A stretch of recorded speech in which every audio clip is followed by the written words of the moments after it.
පින්වත් හැමදෙනාම දැන් මේ සූදානම් වෙන්නේ ලෝතර බුදුරජාණන් වහන්සේ අපි කෙරෙහි අනුකම්පාවෙන් දේශනා කළ සත්‍යයෙන් පිටක් ශ්‍රවණය කරන්ට.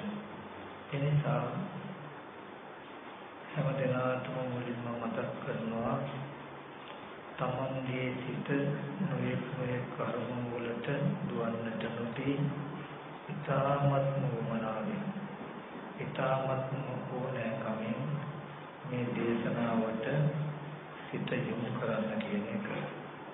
පින්වත්නි, බුදුරජාණන් වහන්සේ ලෝක සත්‍යය කෙරෙහි අනුකම්පාවෙන් දේශනා කළ මේ ධර්මයම අතීතයේදී සම්මා සම්බුදුරජාණන් වහන්සේ ලෝකේ පහළ වෙලා ලෝක සත්‍යය කෙරෙහි අනුකම්පාවෙන් දේශනා කළා. ඒ එකම ශාසනයකවත් ඒ ධර්මය අපිට අවබෝධ කරගන්න බැරි වෙච්ච නිසා ඔබ මම හැමදෙනාම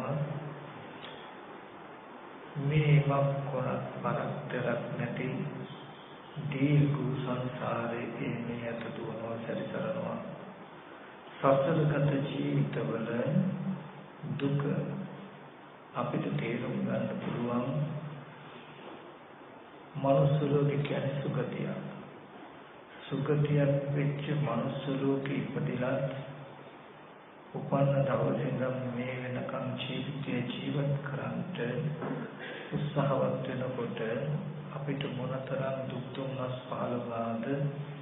ඉතින් සුගතියකත් මෙහෙම දුක්සහගත වටපිටාවක් තියෙයි නම් දුගතියක ඉපදුනහම මොනතරම් දුක් ස්වභාවයක් විඳින්නද කියන කාරණාවත් මතක් කළා. ඒ දුක්සහගත සසරෙන් අපිව කවදාම හරි දවසක මිදෙනවා නම් මිදෙන්නේ ලෝතර බුදුරජාණන් වහන්සේලා දේශනා කළ මේ උතුම් චතුරාර්ය සත්‍ය ධර්මය අවබෝධ වීමෙන්. ඉතින් අද දවසේදී අපි බුද්ධිමත් වුණොත් අපිට මේ චතුරාර්ය සත්‍ය ධර්මය අවබෝධ කරගන්න පුළුවන් කියන එකත් මතක් කරලා මේ දේශනාවට හොඳින් හිත යොමු කරන්න කියන කාරණාව මතක් කරනවා. පින්වත්නි, මේ ශාසනය පරියප්ති ප්‍රතිපත්ති ප්‍රතිවේද කියලා ධර්ම තත්ත්වයකට බෙදෙනවා. පරියප්ති ශාසනය කියලා කියන්නේ බුදුරජාණන් වහන්සේ ලෝක සත්‍යය කෙරෙහි අනුකම්පාවෙන් දේශනා කළ සූත්‍ර විනය අභිධර්මයේ කියන ත්‍රිපිටක ධර්මයට. ඒ පරියප්ති ශාසනය තුල තමයි බුදුරජාණන් වහන්සේගේ දර්ශනය අඩංගු අර්ථය තියෙන්නේ. ඉතින් යම් වෙලාවක මේ පරියප්ති ශාසනය වැරදුනොත් වර්ධිනවා ප්‍රතිපත්තිය වැරදුනොත් වර්ධිනවා ප්‍රතිඵලය. ඉතින් මෙතනදී මට මතක් කරන්න තියෙන්නේ මේකෙන් මුතුත් එහෙමයි අපිත් එහෙමයි මේ ජීවිතේ අපි හැම කෙනෙක්ම චතුරාර්ය සත්‍ය අවබෝධ කරගන්න ගොඩාක් වෙහෙසුමයි වෙහෙසෙන අය. ඒත් බුදුරජාණන් වහන්සේගේ කාලේ නම් කොහොම කෙටි අනුශාසනාවකින් මාර්ගදර්ශනය ලබාගෙන උත්සාහවත් වෙන ගොඩාක් දෙනෙකුට ජීවිතේ දුකයින් කරගන්න පුළුවන් වුණා. ඉතින් අපි මෙච්චර කාලයක් මේ විදිහට උත්සාහවත් වුණත් දහම් කරුණු අපේ මතකයේ තුල ටිකෙන් ටික එකතු වෙන බව ඇත්තයි, රැස් වෙන බව ඇත්තයි. යම් මට්ටමක කෙලෙස් සංසිඳීම ඇති වෙන කමත් ඇත්තයි. ඒත් බුදුරජාණන් වහන්සේ දේශනා කළ දර්ශන සම්පත්තියකට අපිට එන්න මොකද ඒකම අපේ ජීවිතයට යොමු කළ බැලුවොත් අපිට බුදුරජාණන් වහන්සේ දර්ශනයකින් පහකට කෙලෙස් පෙන්නනවා. ඒ කෙලෙස් අපි තුල පවතිනවා කියලා අපිට හඳුනා ගන්න පුළුවන්.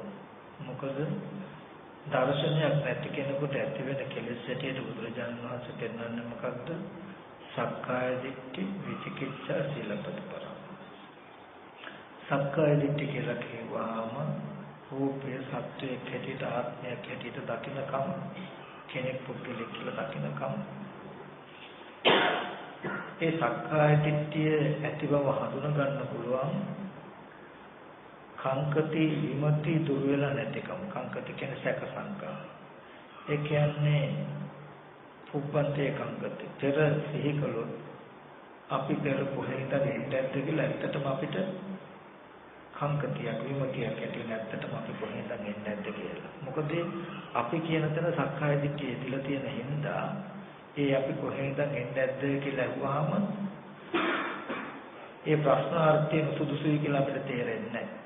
අපිට සැකයක් විමතියක් නැති වෙනවා තමයි. ඇත්තටම අපි මැරිලා කොහේ යයිද දන්නේ නැහැ කියලා හිතුවාම හිතටත් ඇත්තටම ප්‍රශ්නයක් තමයි. මැරිලා කොහේ යයිද දන්නේ නැහැ කියලා. ඒ කාරණාවන් අපේ මනස තුල විද්‍යමානයි කියලා කියන්නේ අපිට දර්ශනයක් හම්බ වෙලා නැහැ කියන එක. එහෙම වෙන්න හේතුවක් තිබිලා තියෙනවා.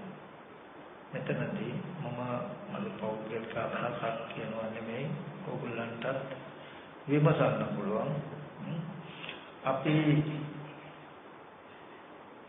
මෙච්චර කාලයක් ඉගෙනගත්ත එළදහමේ අර්ථ වශයෙන් ගත්ත තැන්වල යම් අඩුපාඩුවක් තියෙනවා කියලා හිතෙනවා මේ චතුරාර්ය සත්‍ය අවබෝධයේ ලෝකෙට නොලැබෙන්න. මොකද විශේෂයෙන්ම සක්කාය දිට්ඨි, විචිකිච්ඡා, සීලබ්බත පරාමාස කියලා කියන්නේ දර්ශනයක පහකට යුතු කෙලෙස්. එතකොට දර්ශනය කියලා කියන්නේ මොකක්ද?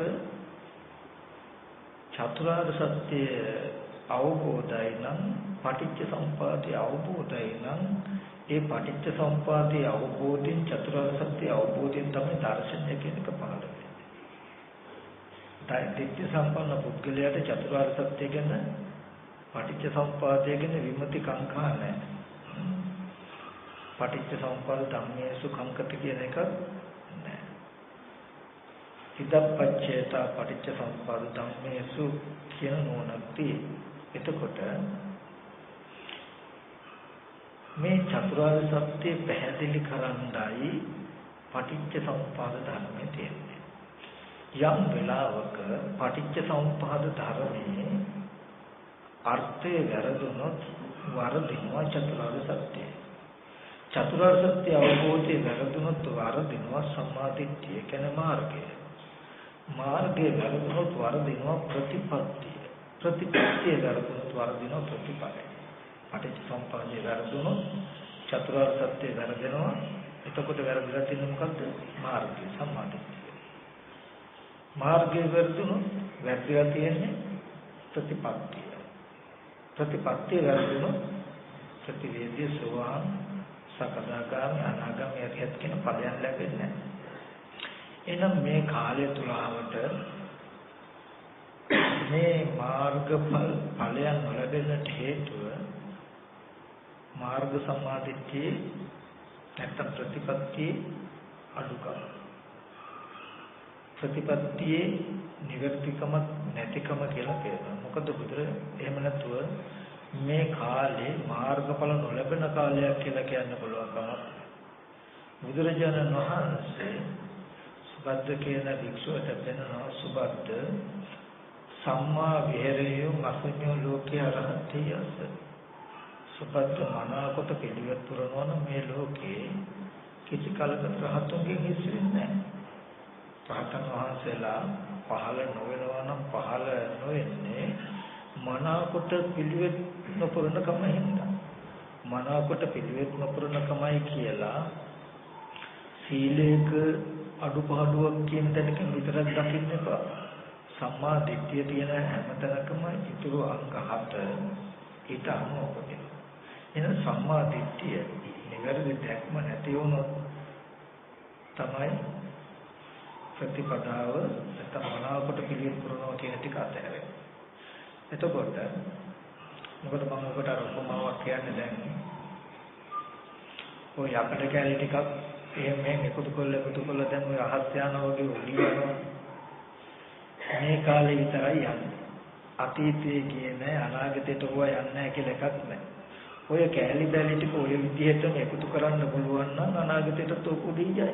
කවදා හරි දවසක ඒ වගේ යකඩ කොට උඩින් යන්නේ නැහැ කියලා කියන්නේ. ඒ කැලි බැලි ටික හරියට එකතු කරගන්න බැරි වෙච්ච හින්දා මිසක එහෙම යන්නේ නැහැ මේ කාලේ කියලා එකක් නැහැ. එහෙම නේද? මේ විදිහට මේ කැලි ටික ඔක්කොම එකතු කරගන්න පුළුවන් වුණොත් තව අවුරුදු 1000ක මුණ ප්ලේන් එක උඩින් යන්නේ නැති වෙයි. නොයනවන මොනවා හරි එක කැලලක් හරි මේ විදිහට හරියට සම්බන්ධ කරගන්න බැරි වෙච්ච හින්දා මිසක එහෙම යන්නේ නැහැ කියලා කාලයක් ලෝකේ නැහැ. ඒ වගේ අද කාලේ නිවන් දකින්න බෑ කියලා එකක් එහෙම නැහැ. එහෙමනම් ඒ ගමනට තියෙන කැලි බැලි ටික කොට වෙලා යනවා. ඉතින් මෙතනදී මම මතක් කරන්න හැදුවේ හදන්නේ මේ ප්‍රතිපත්ති ශාසනය නිවැරදි වෙන්න පරියක්තිය නිවැරදි වෙන්නට ඕනේ. මෙන්න මේ පටිච්චසමුප්පාද ධර්මයේ අර්ථය හරියටම නිවැරදි වුණොත් අද චතුරාර්ය සත්‍ය දකිනවා කියන එක අපහසු නැහැ. එතකොට ඒ මොහොත අපිට මාර්ගඵල ලබන්න පුළුවන්. අපි එතනදී පොඩ්ඩක් අර්ථ වශයෙන් පරීක්ෂා කරලා බලමු අපිට ශාසනයේ වැරදිලා තියෙන්නේ කොතනද කියන කාරණාව. මොකද අපි ඔක්කොම අර කනවල අල්ලගත්ත අම්බේ කනවල අල්ලගෙන පිටපස්සේ යනවා වගේ කෙනා ඔහේ යනවා මිසක අපි විමසන්නේ නැහැ ටික. අපි විමසීමකට ලක් කළොත් මෙච්චර කාලයක් අපිට චතුරාර්ය සත්‍ය අවබෝධ කරගන්න පටිච්ච සමුප්පාදය තුලින් පෙන්වපු ආකාරය විස්තර කළොත් අපිට තේරෙයි චතුරාර්ය සත්‍ය නොතිබි චතුරාර්ය සත්‍ය අවබෝධ වුණා නම් තමයි පුදුම කියන්නේ.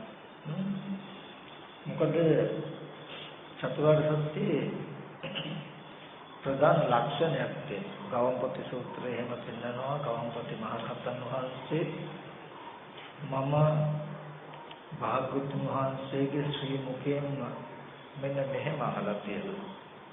යම් කිසි කෙනෙක් දුක්ඛ සත්‍ය පිළිසිඳ දැක්කනම් එයා සමුදය සත්‍ය ප්‍රහාණය කළ කෙනෙක්, නිරෝධ සත්‍ය සාක්ෂාත් කළ කෙනෙක්, මාර්ග සත්‍ය වඩපු කෙනෙක්. යම් කිසි කෙනෙක් දුක්ඛ සත්‍ය ප්‍රහාණය කළා නම් එයා සමුදය සත්‍ය පිළිසිඳ දැක්ක කෙනෙක්, නිරෝධ සත්‍ය සාක්ෂාත් කළ කෙනෙක්, මාර්ග සත්‍ය වඩපු කෙනෙක් වෙනවා. යම් කිසි කෙනෙක් නිරෝධය සාක්ෂාත් කළා නම් එයා දුක පිළිසිඳ දැකපු, සමුදය සත්‍ය ප්‍රහාණය කරපු, මාර්ග සත්‍ය වඩපු කෙනෙක්. යම් කිසි කෙනෙක් මාර්ග සත්‍ය වැඩුවා නම් එයා දුක පිළිසිඳ දැක්ක, සමුදය ප්‍රහාණය කළ, නිරෝධය සාක්ෂාත් කළ කෙනෙක්. මේ සම්මා දිට්ඨිය හතර කෘත්‍යම එකට තියෙනවා. දුක ඇතිවීම නැතිවීම නැති කරන මාර්ග කියන ධර්මතා හතරම අවබෝධය සම්මා දිට්ඨිය කියලා කියන්නේ. එතකොට ඒ චතුරාර්ය සත්‍ය ධර්මය අවබෝධ කරගන්න මේ ක්‍රමයට පුළුවන් කියලා අපි පොඩ්ඩක් බලමු. අපි මම ඉස්සෙල්ලා ඔයගලන්ට මේ පොඩ්ඩක් පටිච්චසමුප්පාද අංග ටික පොතේ ලියුවා. මේ පොතේ අපි ඉස්සෙල්ලා බලමු මෙච්චර කාලයක් අපි චතුරාර්ය සත්‍ය අවබෝධය පෙන්වන්නට පටිච්චසමුප්පාදයේ අර්ථ විග්‍රහ කරලා තිබුණු ආකාරය. ඊට පස්සේ ඒක චතුරාර්ය සත්‍යයට සැසඳෙනවද, ගැළපෙනවද, බැහැලෙනවද කියන එකත් බලමු. මොකද තථාගතයන් වහන්සේ පරිනිර්වාණ සූත්‍රයේ පිරිනොම් පාන්න කලින් අනාගත ලෝකයට අවවාදයක් දෙනවා. මහා ප්‍රදේශ කියලා බුද්ධ ප්‍රදේශ, සංඝ ප්‍රදේශ, සම්බහුල තේරා ප්‍රදේශ, ඒකතේරා ප්‍රදේශ කියලා ජීවමාන බුදුරජාණන් වහන්සේගෙන්මයි මේ ටික අහගත්තේ කියලා කවුරුහරි ඔබට යමක් කියලා දුන්නොත් නැත්තම් මුළු සංඝයාම කියලා දෙනවා කිව්වා. බොහෝ භික්ෂුන් කියනවා කිව්වා. දක්ෂ වික්ත එක දරනමක් කියනවා දෙනවා කියලා කිව්වත් ඒක පිළිගන්න එපා. බැහැර කරන්නත් එපා. සූත්‍රයන්ට පහළලා විනයට පහළලා ධර්මයට කලපන්න මොන සූත්‍රයන්ට චතුරාර්ය සත්‍යයට රාග දේශ මොහ හික්මන කමට පටිච්ච සමුප්පාදයට පටිච්ච සමුප්පාදයේ චතුරාර්ය සත්‍යයට බැහැලෙනවා නම් චතුරාර්ය සත්‍ය පටිච්ච සමුප්පාදයට බැහැලෙනවා නම් මේ ධර්මතා දෙකෙන්ම රාග දේශ මොහ දුරු වෙනවා නම් පිළිගන්නේ කියලා අපිට අවවාදයක් දුන්නානේ ඒ අවවාදයේ මතක තියාගත්තාම බය වෙන්න ඉච්චට අවශ්‍ය නැහැ අපි මෙච්චර කාලයක් ගත්ත මේ ධර්මයේ ආර්ථය පොඩ්ඩක් අපි බලමු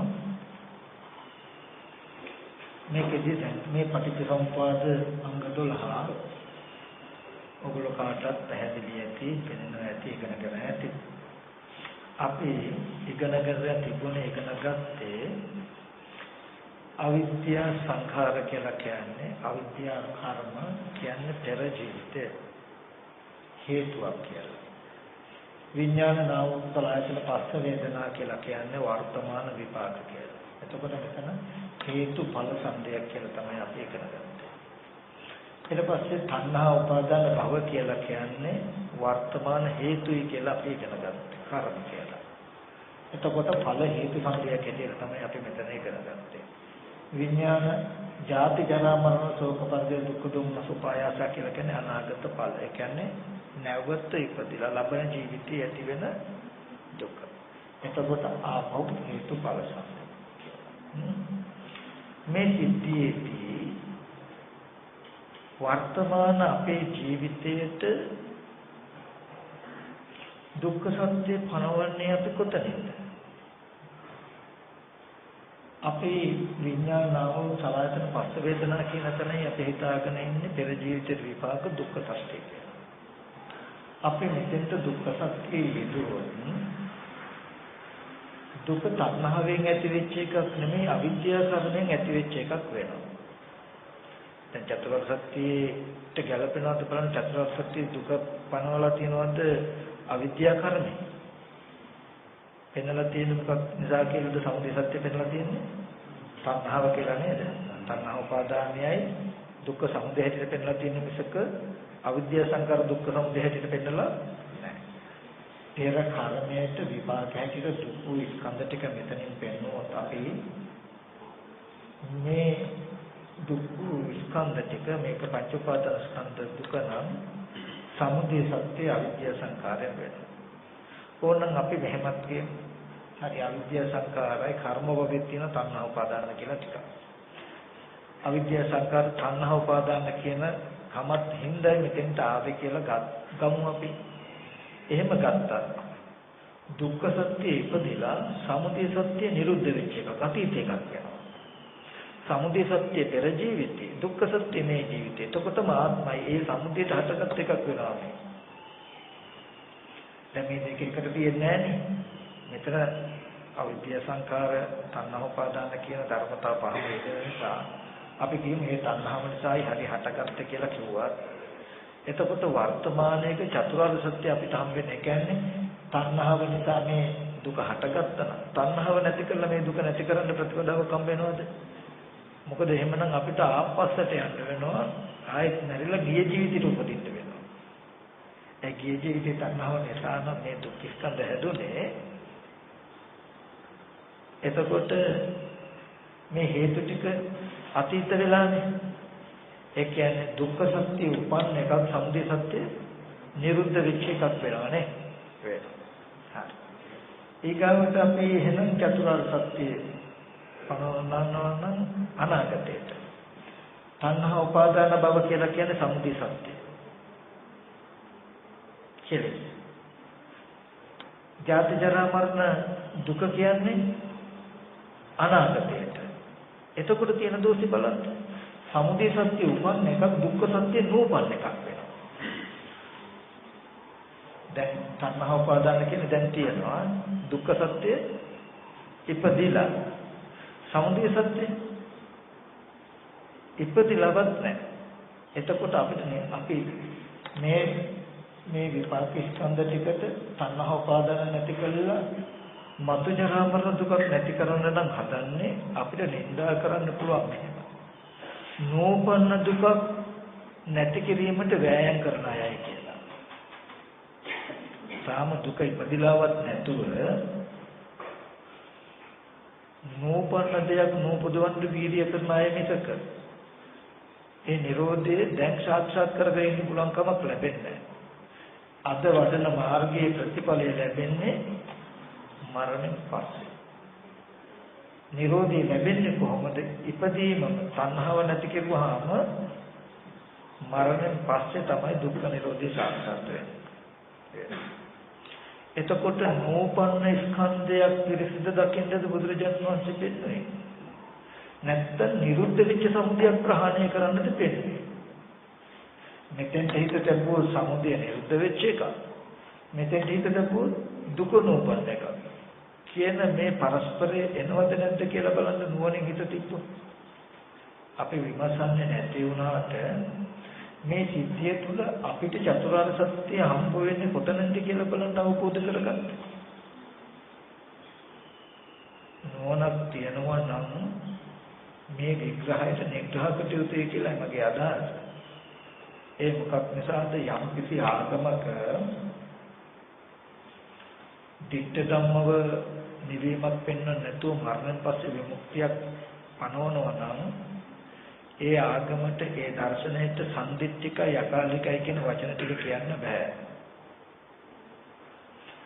අපි අද තණ්හා උපාදාන කියන කෙලෙස් නැති කරලා මරණයෙන් පස්සේ පංච උපාදාන ස්කන්ධ දුකෙන් නිදහස් වෙන දර්ශනයක් නම් කතා කරන්නේ හික්මන්නේ මේ ශාසනයට සම්දිත්තිකයි අකාලිකයි කියලා කියන්න බෑ. ඒකම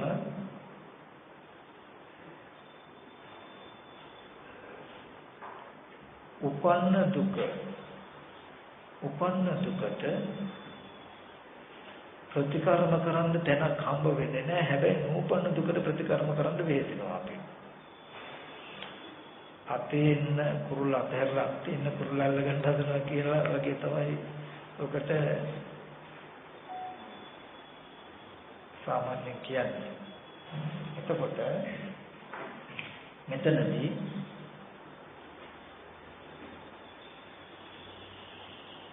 මම ඔබට උපමාවක් කියන්නේ අපිට අසනීපයක් හැදිලා අපි ස්පිරිතාලේ ගියොත් බෙහෙත් ගන්න ටින්ගු හරි උණක් හරි හැදිලා දොස්තර මහත්තයා අපිට කියන්නේ ඔබට අනිත් පැත්ත. දැන් අපි යන්නේ ටින්ගු හැදිලා බෙහෙත් ගන්න. දොස්තර මහත්තයා කියනවා මැලේරියාව හැදුනොත් හරි අමාරුයි. මෙන්න මේ බෙහෙත් ටික බොන්න එතකොට මැලේරියාව හැදෙන්නේ නැහැ කියලා තාම නූපන්න ලෙඩකට බෙහෙත් දෙනවා උපන්න ලෙඩට බෙහෙත් ගන්න කියලා. හරියයි. ඒ වගේ අද ජීවිතයේ ජරා මරණ ශෝක පරිදේ දුක් දුම්නස් වලින් පිරීලා පීඩිත වෙලා ප්‍රිය විප්‍රයෝග දුක්ඛ අපේ සංපයෝග දුක්ඛ කායික මානසික සියලු දුකෙන් පීඩිත වෙලා ජරා මරණ දුකට යන්න පුළුවන් කියන තැනක හැම අතින්ම දුකෙන් දැවිලා අපි තුනුරුවන් ළඟට ගියන් දුකෙන් මිදීමට මගක් හොයාගෙන බුදුරජාණන් වහන්සේ පෙන්නනවා නම් නැවත සසර දුක් ඇති වෙන තණ්හාව නිසා තණ්හාව නැතිකොලොත් මතු දුක නැති වෙනවා කියලා දුන්නොත් හරිද? අර දුස්තර මහත්ය කරපු වැඩේම කෙරුවා වෙනවා. මේ ජීවිතයේ දුක නැති කරන්න බෙහෙත් නැහැ. මරණයෙන් පස්සේ දුක නැති කරන්න බෙහෙත් තියෙනවා. එහෙම වෙන්නේ නැද්ද? අනික අපේ ජීවිතේ ජරා මරණ දුක මේ ස්කන්ධ ටිකෙන් දැනෙවෝ. අපි පංච උපාදාන ස්කන්ධ දුක දැනෙවෝ. කෙලෙස් දුරු කළ රහතන් වහන්සේ ඉඳ වෙන්නේ මෙතන. රහතන් වහන්සේටත් මේ ජරා මරණ දුක් අපි විඳිනවා වගේම විඳින්න වෙනවා. දෙවියන්ටත් එහෙමයි, බ්‍රහ්මයන්ටත් එහෙමයි, මනුෂ්‍යයන්ටත් එහෙමයි. ඉතින් මේක අපි නුවණින් විමසීමක් නොකරන තාක් දුවන්න පුළුවන්. හැබැයි ධර්මයේ චතුරාර්ය සත්‍ය අවබෝධ වෙන්නේ නැහැ, අවබෝධ වෙන කෙනෙකුත් නැහැ. කතාවට කියනවා ඔහේ යනවා මේක වෙනවද කියලා හිතන්නේ. අවිද්‍යා සංකාර පෙරයි විඥානාව දුරතන පස්ස වේදනා වර්තමාන විපාකයි තණ්හා උපාදාන වර්තමාන හේතු ජාති ජරා මරණ අනාගතයි කියලා දුක්ඛ සත්‍ය එක තැනක වැටිලා සමුදය සත්‍ය තව තැනක වැටිලා මේ විදිහට කෑලි කෑලි තැන් තැන් වල මිසක අපේ ජීවිතී චතුරාර්ය සත්‍ය අවබෝධ කරගන්න සත්‍ය හතර එකට හම්බ වෙන්නේ නැහැ. හැබැයි අපි ඔක්කොමලා කටපාඩම් මේක චක්‍රය ඇදගෙන ලියාගෙන කියාගෙන පාඩම් කරගෙන හිතා ඉන්නවා. මේක මෙහෙම වෙනවද කියලා. දැන් බලන්න මහා ප්‍රදේශයන්ට බහලා බලන්න මේ පටිච්චසමුප්පාද අංග ටික චතුරාර්ය සත්‍යයට බහලා වර්තමාන දුක පිළිසෙන් දැකලා සමුදය ප්‍රහාණය කළ නිරෝධය සාක්ෂාත් කළ මඟ වඩන දර්ශනයක් ලැබුණද කියන මේකේ දුක ඇති වෙනකොට සමුදය නිරුද්ධ වෙනවා. සමුදය උපදිනකොට දුක නෝපන්න. චතුරාර්ය සත්‍යයට බැහැලෙනවද? බැහැලෙන්නේ. එතකොට මහා ප්‍රදේශයන්ට ගත්තත් පටිච්චසමුපාදේ චතුරාර්ය සත්‍යයට බැහැලෙන්නේ නැහැ. චතුරාර්ය සත්‍ය පටිච්චසමුපාදයට බැහැලෙන්නේ. එතකොට අපිට එහෙනම් අමුතුවෙන් යමක් හිතන්න වෙනවා. ඊගාවට මේ ශාසනය තව පැත්තකින් ගත්තා. මේ තියෙන දොස් ඔක්කොටම ඔයගලන්ට හිතන්න. මේ ශාසනය තව පැත්තකින් ගත්තාම කම්ම වට්ටේ, විපාක වට්ටේ, කෙලෙස් වට්ටේ කියලා ධර්මතා තුනක් තියෙනවා. නමුත් මේ චක්‍රේ බලන්න අවිද්‍යා සංස්කාර කියන්නේ කර්ම. විඥාන නාම සලත පස්ස වේදනා කියන විපාක. සංහා උපාදාන භව කියන්නේ ආයත් කර්ම. විඥාන ජාති ජරා මරණ කියන්නේ ආයත් විපාක. කර්ම විපාක මෙතන කෙලෙසියක් හම්බ වෙනවද? මේක මේ විදිහට තිබ්බාම කෙලෙස් වට්ටයක් අපිට හම්බ වෙන්නේ නැහැ. එතකොට මේ පටිච්ච සමුප්පාදය කියලා කියනකොට සංසාරය කියලා කියන්නේ සංසාර චක්‍රයක් නේද? චක්‍රය කියන්නේ මොකද?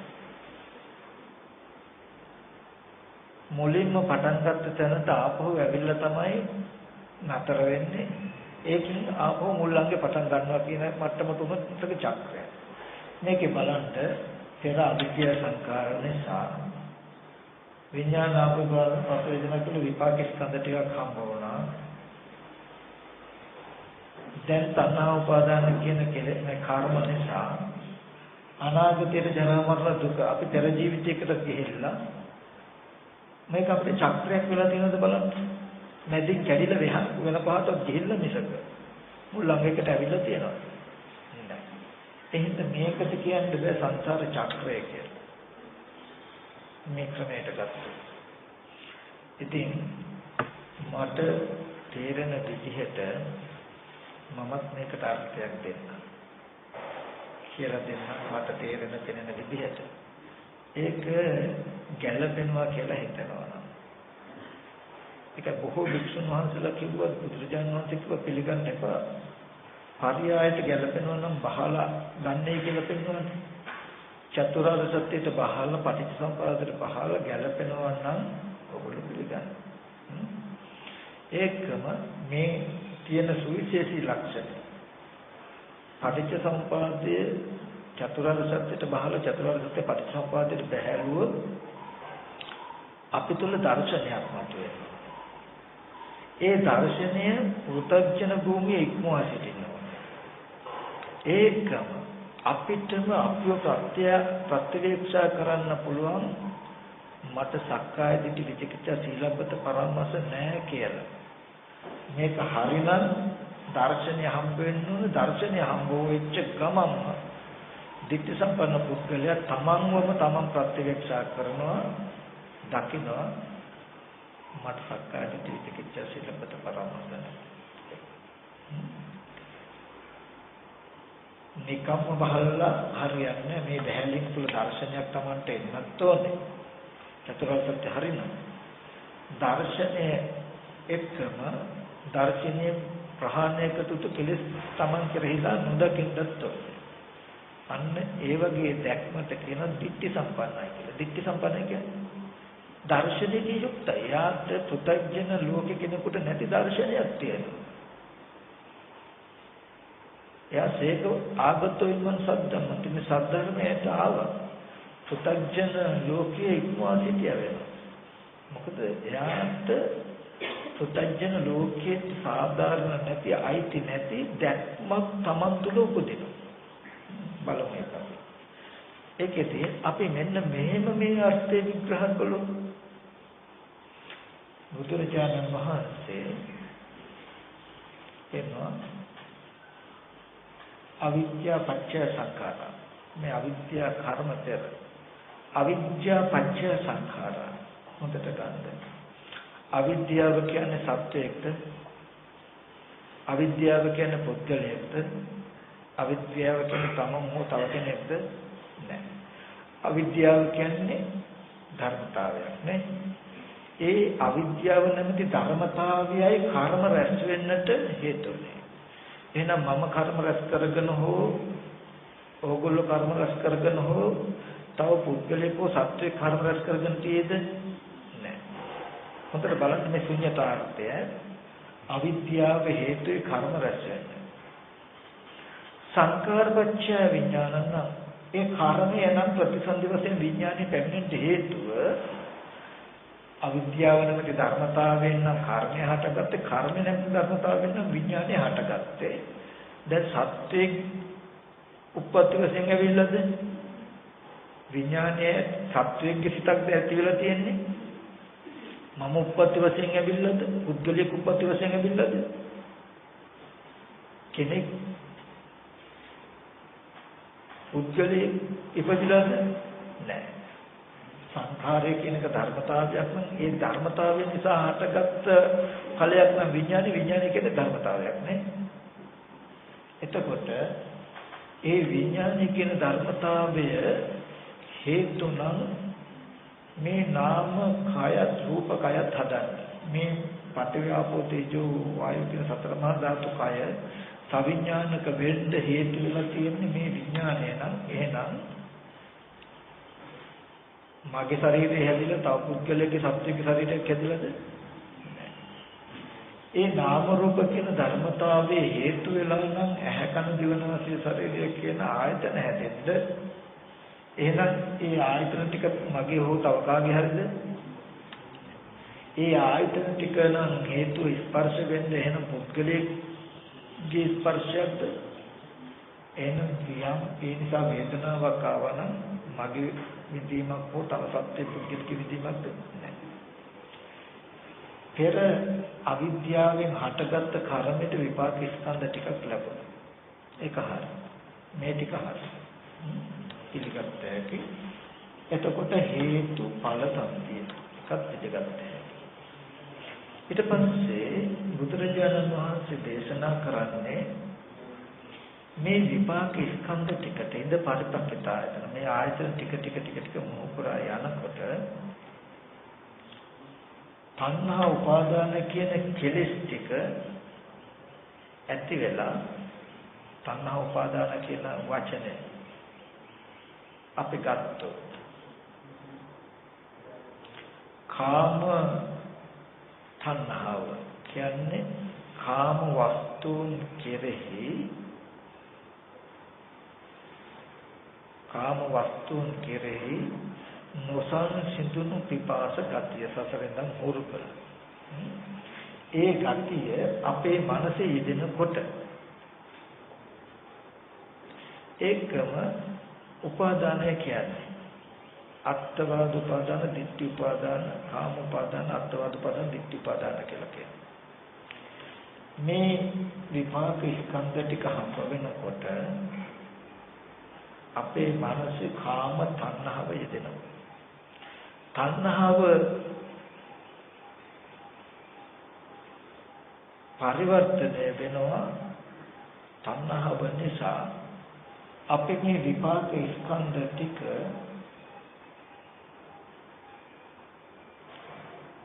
කාම වස්තු වශයෙන්, ditthi වශයෙන්, පුද්ගලික වශයෙන් මේ විපාක ටික උපාදාන කරනවා. මම පැහැදිලි කරලා දෙන්න ඕනේ. මේ විපාක ස්කන්ධ ටිකට තණ්හා උපාදාන කියන කෙලෙස් ටික ගත්තොත් ඔක අපි තේරුම් විදිහට ප්‍රපංච කියලා කියනවා. තණ්හා මාන දිට්ඨි කියලා කියනවා. ඒ කියන්නේ මේ ස්කන්ධ ටික මම කියලා, මගේ කියලා, මගේ ආත්මයයි කියලා අපි ගන්නවා. මේ විපාක ස්කන්ධ ටික මම කියලා, මගේ කියලා, මගේ ආත්මය කියලා ගන්නකොට මෙතන කර්ම නෙමෙයි, මෙතන කෙලෙස්. මේ විපාක ස්කන්ධ ටික මම කියලා, මගේ කියලා, මගේ ආත්මය කියලා ගන්නකොටම අපිට පුද්ගල භාවය නිර්මාණය වෙනවා, තමන්ම නිර්මාණය වෙනවා. තව සත්‍යයේ පුද්ගලයා ඇති බව උපදිනවා. දැන්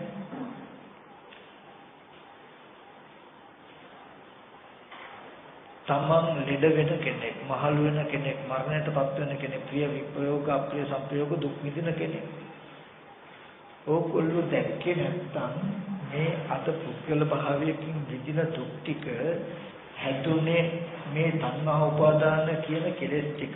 මේ විපාක ස්කන්ධ ටිකට කෙලෙස් ටික බහලපු නිසායි මේ දුක හැදුනේ කියලා ඕගොල්ලෝ දන්නේ නැත්තම් මේ ජරා මරණ දුක අයින් කරන්න නම් මේ කය මම මගේ ආත්මයයි කියලා තණ්හා උපාදාන වශයෙන් ගන්නකම නැතිකොළු දුක නැති වෙනවා කියලා දන්නේ නැති වුණොත් මේකට ආර්ය අෂ්ටාංග මාර්ගයයි දුක් නැති කරන ප්‍රතිපදාව කියලා දන්නේ නැති වුණොත් අද දුක්ඛ අඥානං දුක්ඛ සමුදය අඥානං දුක්ඛ නිරෝධය අඥානං දුක්ඛ නිරෝධ ගාමී ප්‍රතිපදාය කියන ටික නොදන්නවා අවිද්‍යාවෙන් ආයි චක්‍රය මෙතෙන්ට ඇවිල්ලා. ඒක තමයි මම මේ ඔයගලන්ට හදලා පෙන්නුවේ. පෙර අවිද්‍යා කර්ම හේතුන විපාක ස්කන්ධ ටික පහළ වෙන්න. විපාක ස්කන්ධ ටිකට මම මගේ ආත්මයයි කියලා තණ්හා උපාදාන වශයෙන් ගත්ත ගමන් පුද්ගලයා නිර්මාණය වෙනවා. දැන් පුද්ගලයාට ජරා මරණ දුක් නිදිනවා. ඕගලන්ට මේ ජරා මරණ දුක් එන්නේ මේ තණ්හා උපාදාන කියන කෙලෙස් ටික නිසායි. තණ්හා උපාදානය නැතිකොළු දුක නැති වෙනවා. මේ ආර්ය අෂ්ටාංග මාර්ගයේ දුක් නැති කරන ප්‍රතිපදාවයි කියලා. අද ගන්න නැති දුක්ඛේ අඥාන දුක්ඛ සමුදය අඥාන දුක්ඛ නිරෝධය දුක්ඛ නිරෝධ ගාමී ප්‍රතිපදාව අඥාන කියන අදත් අවිද්‍යාව. මොකද පෙර ජීවිතේ මේ විදිහ තමයි අපේ ජීවිතයේ තිබුණේ.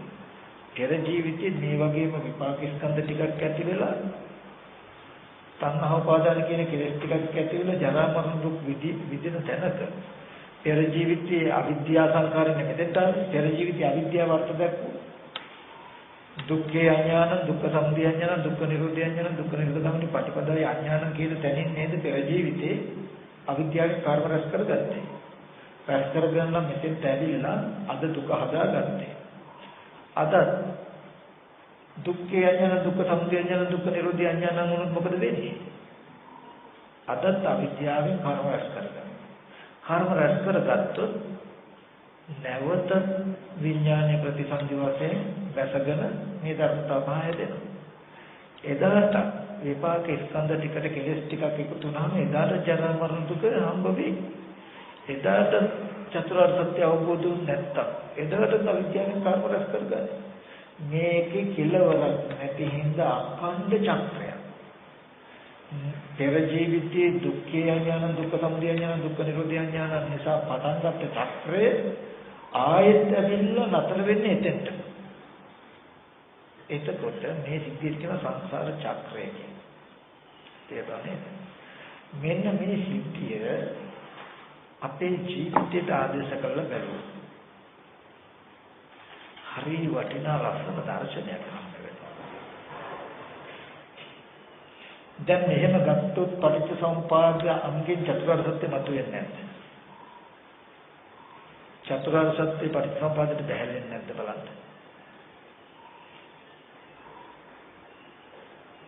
මෙතනදී මේ විපාක ස්කන්ධ ටික තියෙන තැනක මම ඔයගලන්ට පෙන්වුවා එකින් එක අවිද්‍යාව නැමැති ධර්මතාවය නිසා කර්ම ධර්මතාවය නිසා කියලා මේ සත්‍යයේ පුද්ගලයේ ඉපදීම නෙමෙයි මේ තියෙන්නේ. දුක් වූ ස්කන්ධ ටිකක පහළ වීම.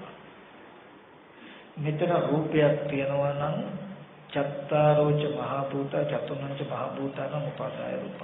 සතර මහා ධාතු නිසා පවත්නා උපාදාය රූප. සතර මහා ධාතු කියන්නේ පඨවි තේජෝ වායු කියන සත්‍යයක්ද පුද්ගලයක්ද කෙනෙක්ද නැහැ.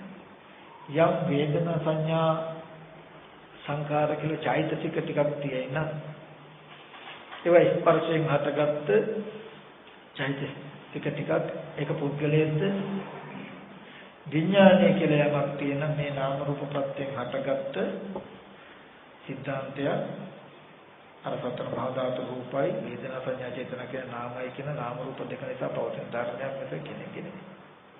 එතකොට ඔන්නෝය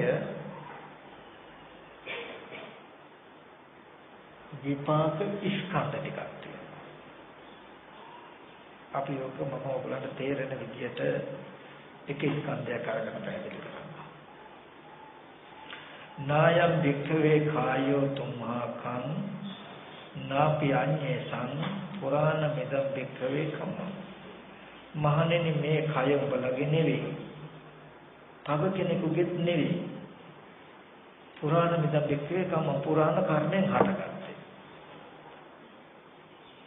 මේ ශරීරයට බුදුරජාණන් වහන්සේ පෙන්නනවා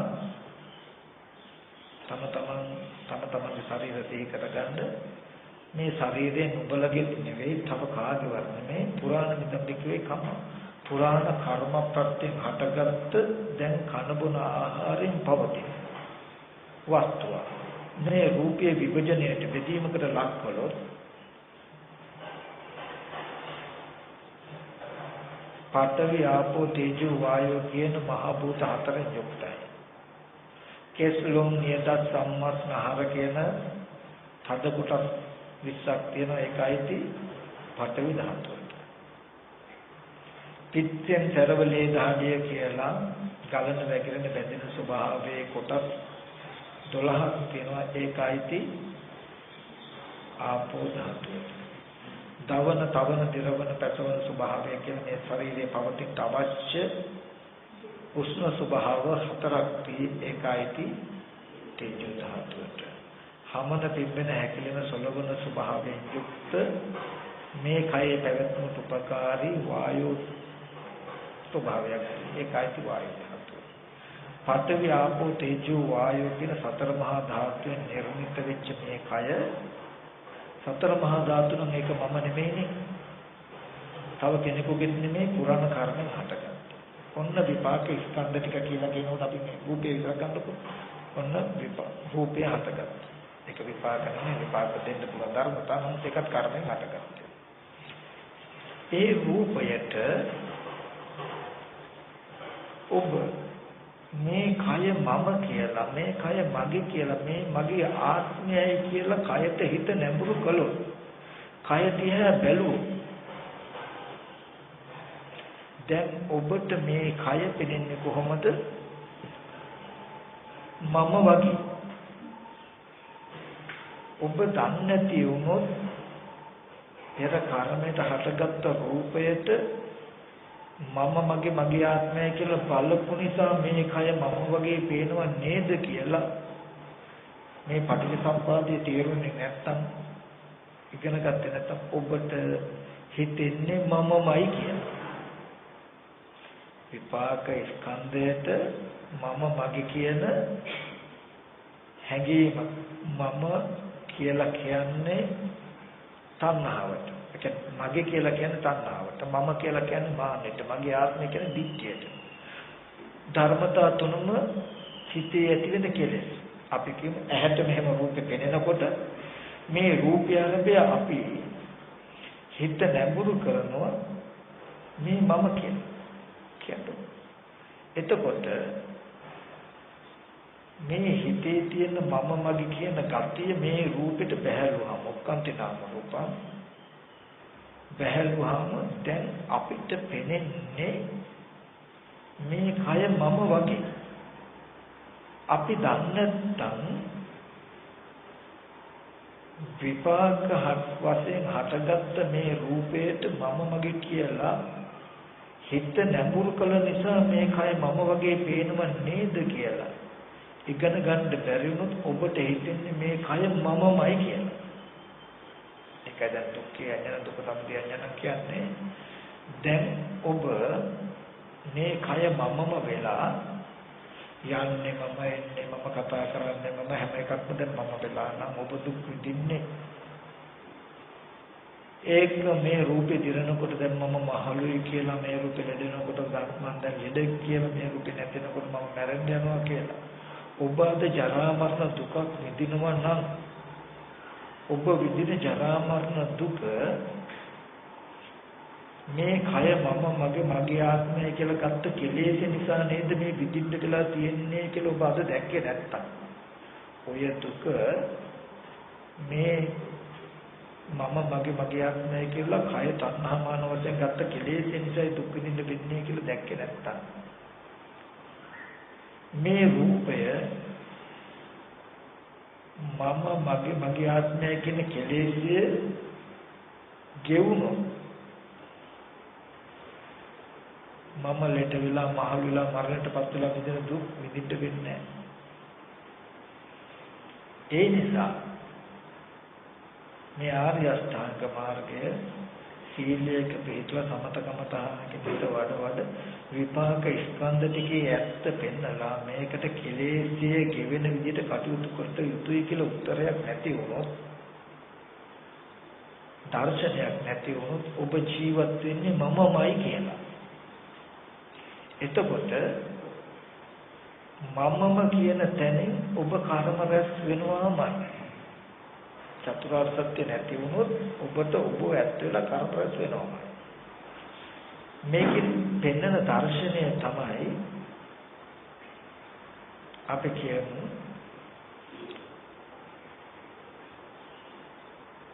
දැන් යම් වස්තුවක් ගත්තොත් මේ සල්ලි ගොඩාක් වටිනවා.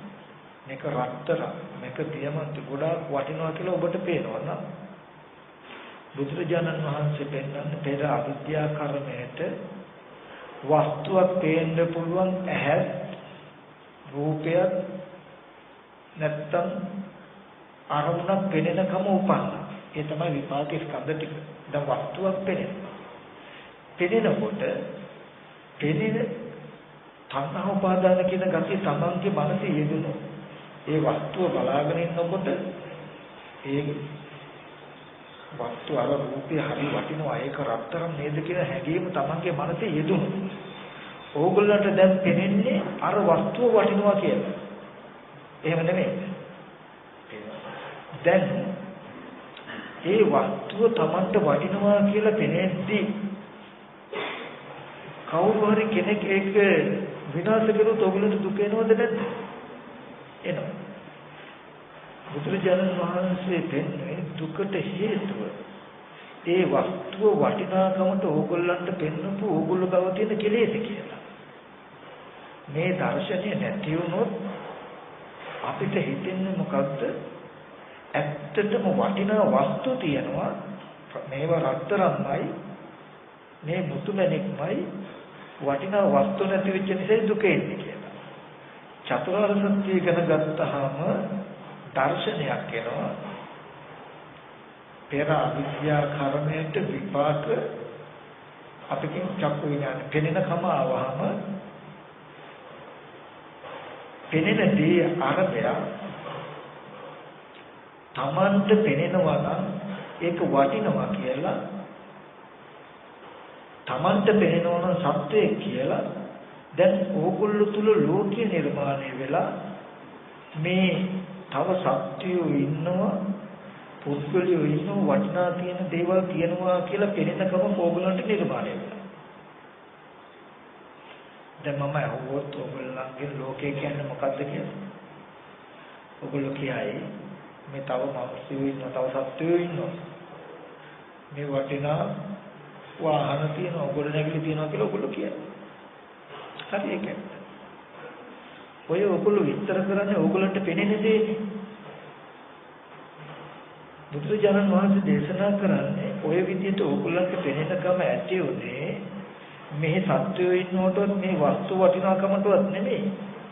ඒ වස්තු වටිනවා කියලා පෙනෙන විදිහේ කෙලෙසයක්. මේ සත්වයෝ ඉන්නේ කියලා පෙනෙන විදිහේ කෙලෙසයක් ඕගොල්ලෝ තුල යෙදුනේ හින්දා. කාම උපාදාන, අත්වාද උපාදාන, ditthi උපාදාන කියන කෙලෙස් ටික යෙදුනහම ඕගොල්ලන්ට පෙනෙනවා මේ තව සත්‍යය කියලා. දැන් මෙතන තියෙන සතර මහා ධාතු පේන්නේ නැහැ ඔයගලන්ට.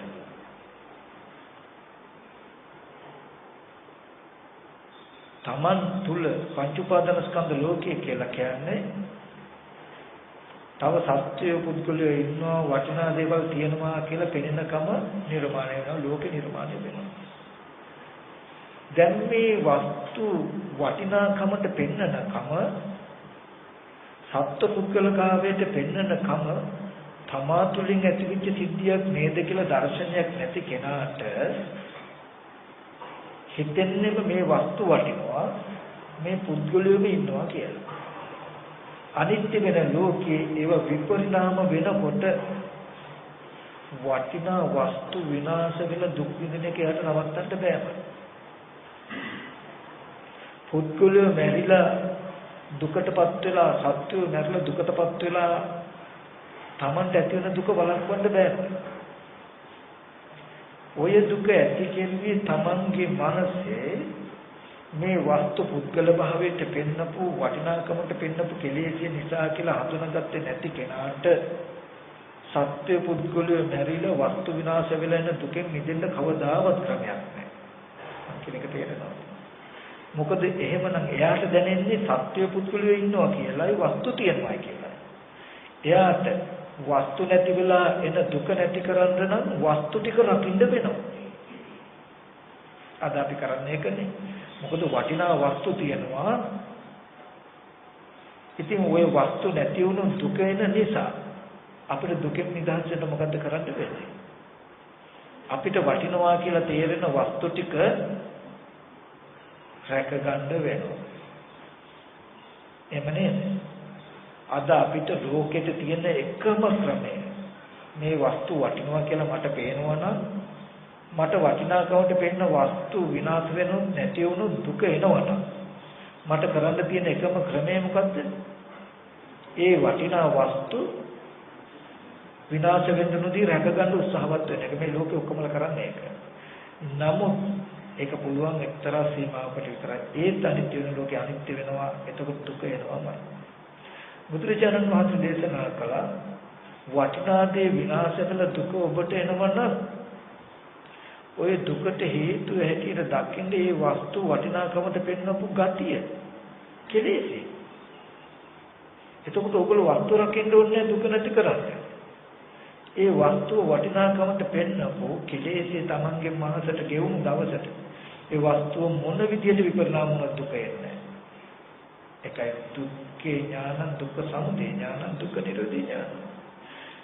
ප්‍රතිපදාවකුත් පෙන්නනවා සීලයක පිළිහිටලා හිත වඩලා නුවණින් මේ ස්කන්ධ ටිකේ ඇත්ත බලන්ද ඒ වස්තු වටිනාකමට පෙන්නනකම මනසින් ගෙවෙනකම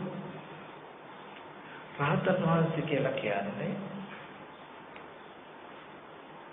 ඒ මනසට මේ කිසිම දෙයක් වටිනාකමට පේන්නේ. එහෙනම් මොනවා කරනවද දුකෙන් තිබුණ නැහැ. මේ කිසිම වස්තුවක අත්වද උපාදානෙ යෙදෙන්නේ නැහැ. ඒ හින්දා සත්‍ය පුද්ගලෝ ලෙඩ වෙලා මැරිලා යන දුක් විඳින්නේ නැහැ. මේ කය මම කියලා පෙනෙන කෙලෙසි ජීවිලා මානෙ නැති වෙලා මාන අනුසේම නැති වෙලා. ඒ හින්දා මේ රූපෙට මොනවා හරි වුණත් මම ලෙඩ වෙලා මම මහලු වෙලා මම මැරිලා කියලා දුක් විඳින්නේ නැහැ.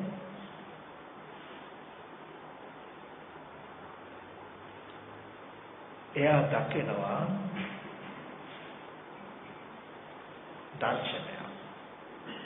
කෙනෙන දෙයට අත්වාද උපාදානයේ Taman තුල යෙදුන හින්දා සත්‍ය පුද්ගලෙක් වගේ පේනවා කියලා දැන් Tamanට පිටින් දර්ශනයක් දකිනවනේ. හරි. එතකොට එයාට එන්නේ දැන් මේ සත්‍ය පුද්ගලයෝ හැටියට ඕගොල්ලන්ට පෙනෙනකොට අපි මෙච්චර කාලයක් හිතාගෙන හිටියේ සත්‍ය පුද්ගලයෝ ඉන්න හින්දා සත්‍ය පුද්ගලයෝ පෙනෙනවා කියලා. ඒ හින්දා ඉන්න සත්‍ය පුද්ගලයෝ කැමති අය කැමති සත්‍ය පුද්ගලයෝ රැක ගන්න වේදෙනවා. අකමැති සත්‍ය පුද්ගලයෝ අහිං කරන්න වේදෙනවානේ. නමුත් බුදුරජාණන් වහන්සේ පෙන්වනවා කෙනෙන දෙයට කෙලස් ටිකක් එකතු වුණාම මේ වස්තු සත්‍ය පුද්ගලය කියලා ඔබට පෙනෙනකම ඇති වෙනවා කියන්නේ. දැන් සත්‍ය පුද්ගල භාවයේ දුක නැති කරන්න අපිට කරන්න තියෙන්නේ මොකද්ද? සත්‍ය පුද්ගල භාවයට පෙන්නපු කෙලෙස් ගෙවා ගන්න එක. නේද? එතකොට සාමාන්‍ය ලෝකයාගේ මෙයාගේ වෙනසක් තියෙනවා. සාමාන්‍ය ලෝකයාටත් මේම බැලුවහම මේ ඉන්නේ සත්‍ය පුද්ගලයෝ කියලා පේනවා. ditthi සම්පන්න පුද්ගලයාට මේව බැලුවහම මේ ඉන්නේ සත්‍ය පුද්ගලයෝ කියලා පේනවා. වෙනසක් තියෙනවා. චතුරාර්ය සත්‍ය අහලා නැති සත්පුරුෂ ආර්යයන් නොදන්නා වූ නොදැක්කා වූ අරියාණං අදස්සාවි ආර්ය ධම්මස්ස අකෝවිදු ආර්ය ධම්මේ අවිනීතු සත්පුරුෂං අදස්සාවි සත්පුරුෂ ධම්මේ අවිනීතු සත්පුරුෂ ධම්මේ අකෝවිදු සත්පුරුෂ ධම්මේ අවිනීතු ආර්යයන් නොදැක්නා වූ ආර්ය ධර්මයේ දක්ෂ නැති ආර්ය ධර්මයේ හික්මිලා නැති සත්පුරුෂයන් දැකලා නැති සත්පුරුෂ ධර්මයේ දක්ෂ නැති සත්පුරුෂ ධර්මයේ හික්මුනේ නැති කෙනාට කියන අසුතවක් කියලා. එයාට මේ සත්‍ය පුද්ගලයා කියනවා. එයා හිතාගෙන ඉන්නේ කොහේ හරි ඉඳන් ආපු සත්‍ය පුද්ගලයා තමයි මේ ඉන්නේ. මේ ඇයිත් ඉතින් මොන මොන විදියට හරි කර්ම කළා කොහේ හරි යන අයයි කියන තමයි ඉන්නේ. මේ සත්‍යයයි කියලා රූපයට අදික් කරගෙන සක්කාය දිට්ඨිය මේ ඉන්නේ තව සත්‍යය කියලා හිතන්නේ. ඉන්න සත්‍යය කොහේ හරි ඉඳන් ඉන්නදී කොහට හරි යයි කියලා හිතාගෙන. නමුත් සුතවත් ආර්ය ශ්‍රාවකයට සත්‍ය පුද්ගලයෝ කියලා පේනවා. එයා දන්නවා හැබැයි පෙර අවිද්‍යා කර්මයට විපාක ස්කන්ධ ටිකක් තමයි පෙනෙනවා කියන එක. පෙනෙන දෙයට පෙනෙනකොට මගේ මනස පැත්තේ මනෝ විඥානයේ පැත්තේ තණ්හා උපාදාන කියන කෙලෙස් ටික යෙදුනහම අත්වාද උපාදාන ditthi උපාදාන යෙදුනහම රූපේ සත්‍යයක් වගේ මට පේනවා කියලා එක දන්නවා. දැන් මේ සත්‍යයක් වගේ මට පෙනෙන්නේ එහෙම පෙන්න කෙලෙස්යක් යෙදුන හින්දා කියලා එයා තමන් තුළ දර්ශනයක් දකිනකොට එයා මේ රූපයට අදික් කරනවද සත්‍යයක් කියලා. එයා පූර්වාන්තයට දුවනොත් මේ සත්‍යය කොහේ හරි ඉඳන් එන්නේද කියලා. අපරාන්තයට දුවනොත් මේ සත්‍යය කොහට යයිද කියලා. නෑ. එයාට සක්කාය දිට්ඨිය නෑ කිසි වෙලාවක මේ රූපේ සත්‍යයක්. රූපේ සත්‍යය කියලා පේනවා. පෙනෙන්නේ කොහොමද? තමන් තුල දර්ශනයකින්. පෙනෙන දේ තණ්හා උපාදාන කියන කෙලෙස් ටික යෙදුනේ හින්දා තමන්ට සත්‍ය පුද්ගල භාවයකට පේනවා කියලා පංච උපාදාන ස්කන්ධ ලෝකයේ දකිනකොට දර්ශනයක් තමන් තුළ පටිච්චසමුප්පාදය හරහා ලෝකයා විඳින දුක ඇති උනේ ලෝකසය සත්පුද්ගල භාවයෙන් දුක් විඳිනවන ඒ දුක ඇති උනේ සත්පුද්ගල භාවයට පෙවුනේ තණ්හා උපාදාන කියන ඒ සත්පුද්ගල භාවයට පෙන්න කෙලෙසිය නිසා යෙදුණු නිසා සත්පුද්ගල භාවයට පෙනෙනව නේද කියලා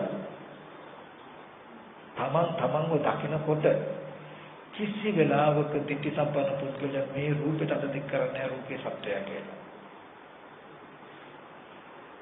ඒකම සක්කාය දිට්ඨිය නැති වෙනකොටම කංකති නෑ. මේ සත්‍යය කොහේ හරි ඉඳන් එන්න ඇද්ද කොහාට යයිද කියලා පූර්ව අපරන්තිට දුවන්නේ මොකද තමන්ටම පෙනේ. මං කියන්නේ ඔබේ ගෙදර ෆොටෝ එකක් ගහලා තියෙනවා නම් ඒ ෆොටෝ එක දකිනකොට ඔබට මේ මම කියලා හිතෙනවද නැද්ද? මම කියලා පේනවද නැද්ද? පේනවා. ඒ ෆොටෝ එක දකිනකොට ඔයගොල්ලන්ට ඒක මම කියලා පේන්නේ ඒක ඇතුලේ මම කෙනෙක් හෝ පුද්ගලයෙක් හෝ සත්වයෙක් හෝ කොහේ හරි ඉඳන් ආපු කෙනෙක් ඉන්න හින්දාද එහෙන් බලනකොට මේක මම කියලා පේන විදිහ කෙලෙස් ඔයගොල්ලෝ තුල යෙදුන හින්දාද කියලා බලන්න. ඒ ෆොටෝ එක දකිනකොට ඒක මම කියලා පෙනෙන කෙලෙසියක් ඕගොල්ලෝ තුල යෙදුනේ හින්දා ෆොටෝ එක මම කියලා පෙවුනේ. කිසි වෙලාවක මේ මමයි කියලා නැත්නම් මේ සත්‍යයක් කියලා ඒ ෆොටෝ එකට ඇඟිල්ල දික් කරනවද ඔයගොල්ලෝ? ඒ සත්‍යය කොහේ හරි ඉඳන් එන්නද කොහටද යයි කියලා පූර්වාපරයට දුවනවද? ඒ වගේ මේ දැනුත් ඕගොල්ලෝ දැක්කොත් මේ කය මම කියලා පෙනෙන කෙලෙස් ඉදිරි හින්දා මම කියලා පෙනෙනකම ඇති වෙලා නේද කියලා මේ කයට ඔයගොල්ලෝ ඇඟිල්ල දික් කරන්නේ කවදාවත් මේ මම කියලා. එහෙනම් මම කොහේ හරි ඉඳන් එන්න ඇත්ත කොහාට යයිද කියලා පූර්ව අප්‍රාන්තයට දුවන්නේ. ඒ මගේ නිර්මාණය මගේ ඉපදීම දකින්න මොකෙන්ද? තණ්හා උපාදාන කියන කෙලෙස් ටික නිසා කියලා. රූපේ සතර මහා ධාතුයි. සතර මහා ධාතු රූපයට එකයි වාන කර්මෙට මේ කය හටගත්ත මේ ස්කන්ධ ටික හටගත්තා. එතන තිබුණේ මම ලෙඩ වෙන මහලු වෙන මරණයටපත් වෙන දුක. සත්පුද්ගල භාවයේ දුක තිබුණේ. ඒ ස්කන්ධ ටික යම් දවසක ඒතම් මම හේසොහමස්මින් මේසොවත්තාති. මේ මම මේ මගේ ආත්මය කියලා ගත්තද මේ ස්කන්ධ ටිකට මේ කෙලෙස් ටික එකතු වුණාද ඡාති සත්‍යංගේ ඒ සත්‍යංගේ ඒ පුද්ගලයන්ගේ සත්ව නිකායේ කඩේනවා. දැන් මේ කය මම වෙලා නම් දැන් මේ කය ලෙඩ වෙනකොට ඔබ ලෙඩ වෙනව නෙමෙයිද? මේක මනෝමය සිද්ධියක් නෙමෙයි මම කියන්නේ. දැන් මේ කය ඔබම වෙලා නම් මේ කය දිරන ගානේ ඔබ වයසට යන කෙනෙක් වෙන්නේ නැත්නම් මේ කය ලෙඩ වෙනකොට මට දැන් අංශභාගය ඇදලා කියයි නැත්නම් ත්‍රිකාවක් ඇදලා කියයි නැතිනම් වකුගඩු නරක් වෙලා කියයි දැන් මම ලෙඩෙක් කියනවද නැද්ද කියයි ගාවට මම දැන් මොන වෙලාවෙ මැරෙයිද දන්නේ නැහැ කියලා ඉතින්ද දැන් ඒ විතරකුත් නෙමෙයි මන් දිහා හොරලා බැලුවා රවලා බැලුවා මට හින්ට් එකක් ගැහුවා කියලා වෙ හුද්දට මාව ඉලක්ක කළ දුක් විඳින්න පුළුවන් කම නිර්මාණය වෙලා තියෙනවනේ. එතකොට මේ අද මේ විඳින දුක ලෝකයට හොල්ලන්නවත් බැහැ. ලෝකයට හොල්ලන්නවත් බැහැ මොකද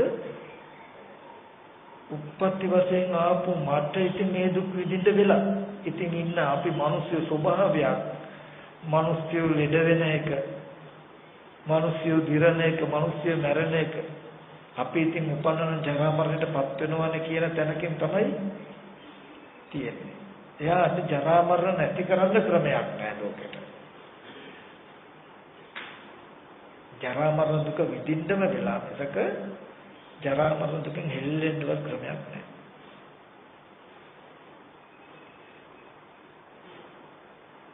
නමුත් මේ චතුරාර්ය සත්‍ය අවබෝධ වුණොත් ඔය විඳින දුක බුදුරජාණන් වහන්සේ මෙහෙම දුක් විඳ අපි ලෙඩ වෙන ඉපදිච්ච ලෙඩ වෙන මහලු වෙන මරණයටපත් වෙන කෙනෙක් කියන තැනකින් ප්‍රිය විප්‍රයෝග දුක් අප්‍රිය සංපයෝග දුක් හිතන බලාපොරොත්තු වෙන දේවල් නොලැබීමේ දුක් කායික මානසික දුක් විඳමින් ඉන්න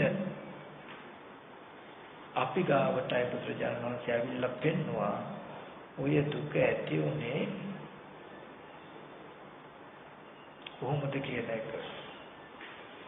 පෙර අවිද්‍යාවෙන් කර්ම රැස් කරගත්ත නිසා මේ විපාක ස්කන්ධ ටික හැදුනා. රූපය හැදුනා. ඒ රූපය මම මගේ ආත්මය කරලා ගත්ත නිසා තමයි ඔබ ලෙඩ වෙන ස්වභාවයෙන් යුක්ත, ජරාවට යන ස්වභාවයෙන්, මරණයට යන ස්වභාවයෙන්, ජරා මරණ ධර්මතාවයෙන් යුක්ත කෙනෙක් උනේ කියලා පෙන්නනවා. මේ කය යම් වෙලාවක යම් දිනක නේතං මම නේසු හමස්මෙන් නෙමේසු අත්තාති මම නෙමෙයි මගේ ආත්මය නෙමෙයි ආහාර ප්‍රත්‍යයෙන් හටගත් සතර මහා ධාතු රූපයක් කියන දැක්ම ඔබට එළඹ සිටියොත් මම ලෙඩ වෙලා මහලු වෙලා මරණයටපත් වෙනවා මට හින්ට එකක් ගැව්වා මට ලැජ්ජා ඇති කළා කියලා විදිහට දුක් තියෙනවා නම් ඒක විඳින්න වෙන්නේ කියලා චතුරාර්ය සත්‍ය පැහැදිලි කළා. ඔය ලෝකෙ විඳින දුක් ටික විඳින්නේ ලෝකය මම මගේ කියලා උරුම කරගත්ත මේ ස්කන්ධ ටික මම මගේ කියලා උරුම කරගත්ත කෙලෙසටයි කියලා. ඒ කෙලෙසිය දුරුකල දුක නැති වෙනවා කියලා. දුක් ඇති වෙන විදිහට ලෝකය නිර්මාණය කරන දර්ශනය අයින් කරන්න මේ ප්‍රතිපදාව උත්තරයි. එතකොට මේ චතුරාර්ය සත්‍ය අවබෝධ වුණොත් පුතග්ජන භූමියේ ඉක්මවා සිටිය දර්ශනයකට ආවා තිට්ඨි සම්පන්නයි දර්ශන සම්පන්නයි කියලා කියන්නේ චතුරාර්ය සත්‍ය නොදන්නා ලෝකයා මේ කය මමමයි කියලා ඉන්නකොට මේ තම සත්‍ය පුද්ගලිය කියලාම ඉන්නකොට එහෙම දුක් විඳින තැනක පටිච්ච සමුප්පාදය හරහා සත්ව පුද්ගල නොවන ශුන්්‍යත ස්කන්ධ ටිකකට විපාක ස්කන්ධ මාත්‍රයකට මම මගේ ආත්මය කියලා ගත්ත කිලේශය නිසා ජරා මරණ දුක ඇති වෙනවා කියන ධර්මතාවයක් වෙනවා. ඒ කියන්නේ දුක් විඳින විදිහේ දර්ශනය ඇතිකලේ Taman තුලයි කියන එක පෙන්නනවා. ඒ කියන්නේ අපි ඔක තේරෙන විදිහකට බලමු. වෙනදත් මම කතා කරලා තියෙනවා මේ ආත්ම නැති වුණාට.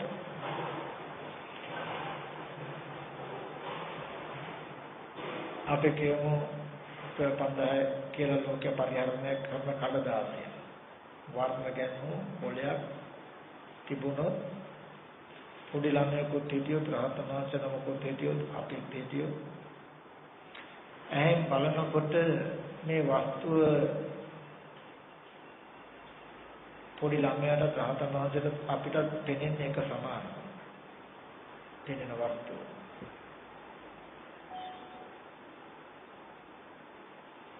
ඊගාවට ඒ තමයි අවිද්‍යා සංකාරය නිසා හටගත්තු විඥානාම දෝෂන පස්ස වේදනා කියලා විපාක ස්කන්ධ ටික.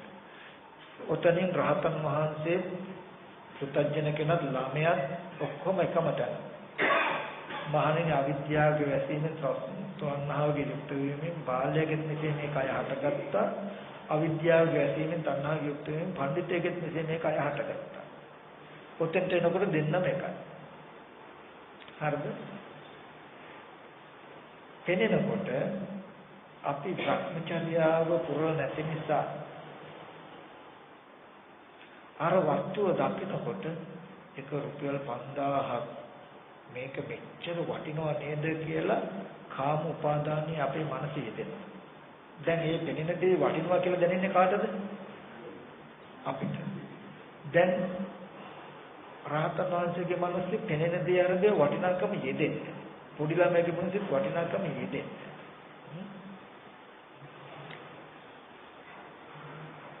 අපි දැන් දන්නේ නැත්තම් තණ්හාව දනීද තණ්හා සමුදය දනීද තණ්හා නිරෝධය දනීද තණ්හා නිරෝධ ගාමී ප්‍රතිපදාව දනීද කියන තැන නොදන්නාකම නිසා ඒ විපාක දකින්නකොටම ඇති වෙන තණ්හාව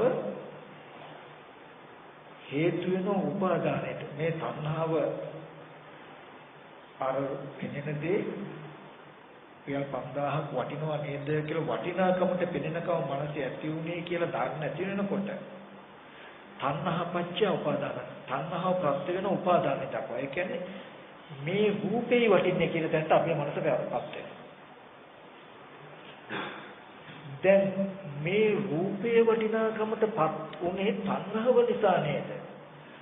උපාදානය මේ වස්තුව වටිනවා කියලා ගන්න කමට නේද උපාදානය කියලා කියන්නේ. ඒක උනේ තණ්හාව නිසා නේද? මනසේ වටිනාකම යෙදුනේ හින්දා ඒක හඳුනගත්තේ නැති හින්දා නේද? තණ්හාව නොයදුනනම් උපාදානය වෙන්නේ නැහැ නේද කියලා දැන් උපාදානය නුදනිද උපාදාන සමුදය නුදනිද වෙනකොට උපාදානය ඇත්ත වෙලා භවය ඇති වෙනවා. ඒ කියන්නේ 5000 කියලා එකක් තියෙනවා වෙනවා. 5000 කොලේ කියලා එකක් මෙහි තියෙනවා කියන එකට ආවේ මේක වටිනවා කියලා උපාදාන වෙච්ච නිසා නේද? උපාදාන නොවුනනම් භවයේ 5000 කියලා ඒවා මෙහි තියෙනවා කියන එක වෙන්නේ නැහැ නේද කියලා දන්නේ නැති වුනහම දැන් අපි හිතාගෙන ඉන්නේ 5000 කොල කියලා මෙහි තියෙනවා කියලා. හා එහෙම හිතාගෙන ඉන්නවද නැද්ද? වටිනා දේවල් තියෙනවද නැද්ද? තියෙනවා. පච්චයාති දැන් එහෙම දේවල් තියෙන ජාති පච්චය කරන්න. දැන් ඒ කඩදාසි වුණොත් දුක එනවද නැද්ද? මීයෝ කෑවොත් වේයෝ කෑවොත් දැන් කඩදාසි රුණු කමන දුක රහතන් වහන්සේට දුක එනකොට එයාට කඩදාසියක් කෙනේ ඉරණ කමක් වෙන්නේ. පොඩි ළමයට දුක එන්න ඕනේ මොකද කඩදාසියක් කෙනේ ඉරණ කමක් වෙන්නේ. මේ කෙනෙන දෙයට කෙලස් ටිකක් එකතු කරලා සල්ලි කියලා යමක් නිර්මාණය කළා මේම වටිනා වස්තුවක් නිර්මාණය කරන කම මන් තුල හැදිලා තියනවා නේද කියලා තමන් තුල දර්ශනයක් නැති ලෝකයාට හෙල්ලෙන්නවත් නැහැ පේන්නේ වටිනා 5000 කොළමයි. එයාට ඔය කොලේ තියෙද්දි ඕකේ ඉරුණක් දුක කැඩුණක් දුක මියෝ කෑවක් දුක වේයෝ කෑවක් දුක ඒක විනාශ නොවේ තිබුණොත් ඒ සල්ලි කොලේ තමන්ට දෙන්නේ දුක හොයනවා. මොකද ඒක තියෙදි තමන් මැරෙන්න උන. වස්තුව නැති වෙලා හෝ තමන් නැති වෙලා දුක එනවාමයි. එනවද නැද්ද? එනවා. කවදාවත් මේ වටිනා දේ විනාශ වීමෙන් එන දුකෙන් යාට මිදෙන්න ක්‍රමයක් තියෙද? යම් කලක ඕගොල්ලෝ හඳුනාගත්තොත් මේ වස්තුව වටිනාකමට පෙන්නපු කෙලෙසිය නිසා නේද? ඒ වස්තුව විපරිණාම වෙනකොට මට දුක ආවේ කියලා. දුකට හේතුව හඳුනාගත්තොත් ඒ වස්තුව විපරිණාම වීම නෙවෙයි දුක විපරිණාම වෙන වස්තුව වටිනාකමට පෙන්නපු මනසේ තියෙන ගතියයි දුකට හේතුව කියලා තණ්හාවයි දුක්ඛ සමුදය හැටියට ඔබ හඳුනාගත්තොත් තණ්හාව නිරුද්ධ වුණොත් දුක නිරුද්ධ වෙනවා කියලා ඔබ හඳුනාගත්තොත් ඒ තණ්හාව ගෙවන්නට සීල සමාධි ප්‍රඥා කියන ත්‍රි ශික්ෂාවයි කියලා මාර්ගයක් ඔබ හඳුනාගත්තොත් ඔබට කවදාම හෝ දවසක මේ අනිත්‍ය වෙන දේවල් අනිත්‍ය වෙන දවසට දුක් විඳිනවා කියන සිද්ධාන්තෙ මිදෙන්න බැරි වෙයිද? පුළුවන්. ඉතින් මෙතනදී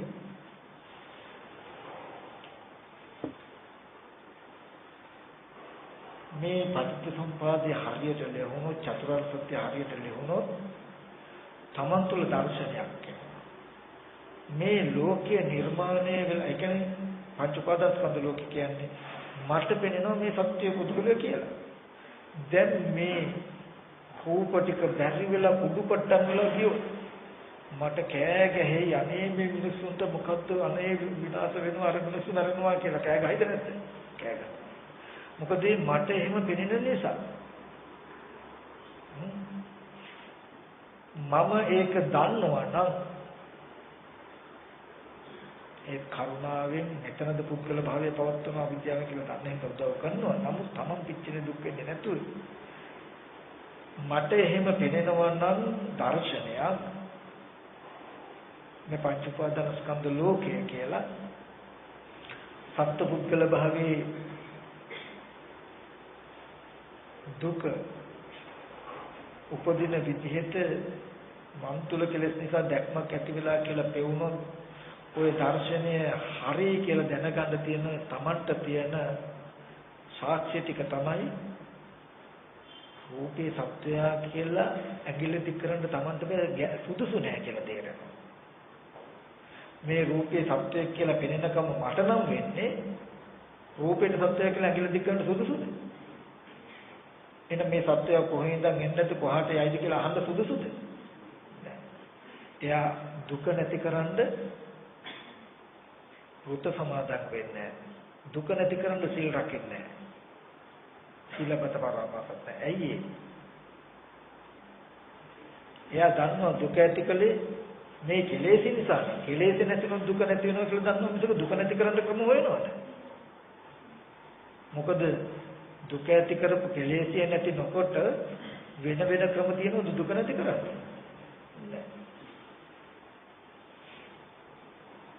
එයා කිසිම වෙලාවක දුක නැති කරන්න සිල් රකින්නේ දුක නැති කරන්න වෘත සමාදානයක් නැහැ. විසුද්ධිය පිණිස කටයුතු කරන්නේ.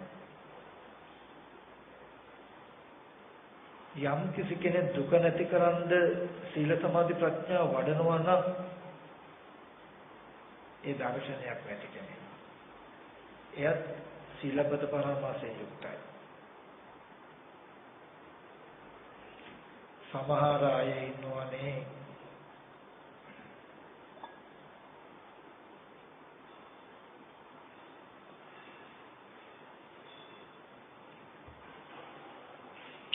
දේවල් දරවල ප්‍රශ්න ගැටලු වැඩි දුක්ඛ කරදර.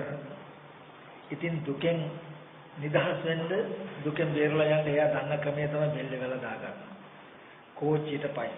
වහබුණා. ඇයි දුකෙන් නිදහස් වෙන්න? ඒක දුකින්. එයා දුක නැති කරගන්න දන්න ක්‍රමය. ඒ වගේම තව කෙනෙක් දුක් විඳිනවා මේ මම ලෙඩ වෙනවා මහලු වෙනවා මරණයටපත් වෙනවා නොයේ විදිහේ පීඩා දුකයි මේ මගේ දෙමව්පියෝ සහෝදර මේවා නැති වෙලා මහා දුක් ගොඩක් විඳින්න වෙලා ඉතින් එයාත් මොකද කරන්නේ මේ දුක නැති කරගන්න කොහොම හරි සිල් රැකලා සමාධියක් වඩලා විදර්ශනා කළා මම මේ දුක නැති කරගන්න ඕනේ කියලා දුක නැති කරගන්න ප්‍රතිපදාවක් කරනවා. ඇයි දුක ඇත්ත වෙලානේ? දුක ඇත්ත වෙලා දුකට ප්‍රතිකාරම හොයන්නේ දර්ශනයක් ඇති නිසා. ඇයි? දුක ඇති කිරුවේ මේ කෙලෙස් නිසා කියලා දන්නවනම් කෙලෙස් නැතුනකොට දුක නැති කරන්න බෑ කියලා දන්නවනම් එයා ශික්ෂාවක් පුරනවා දුක ඇති කරපු කෙලෙස්ේ ප්‍රහාණය සඳහා මිසක් දුක නැති කරන්න ක්‍රමවේද හොයනවාද? දර්ශනයක් නැතුව චතුරාර්ය සත්‍ය නැතුව යම් කෙනෙක් සීල සමාධි ප්‍රඥා හරි වඩනවා ඒ සීලපත පරමාර්ථය යොක්තයි. මොකද එයා දුක ඇත්ත වෙලා දුක මම වෙලා ඒ දුක තුල සක්කාය දිට්ඨිය තියෙනවා. මම ලෙඩ වෙලා මහ වෙලා මරණයටපත් වෙලා මේ දෙමෝපිය සහෝදරයෝ මරණා වෙන දුක මේ දුකෙන් ඒ අයින් වෙන්න.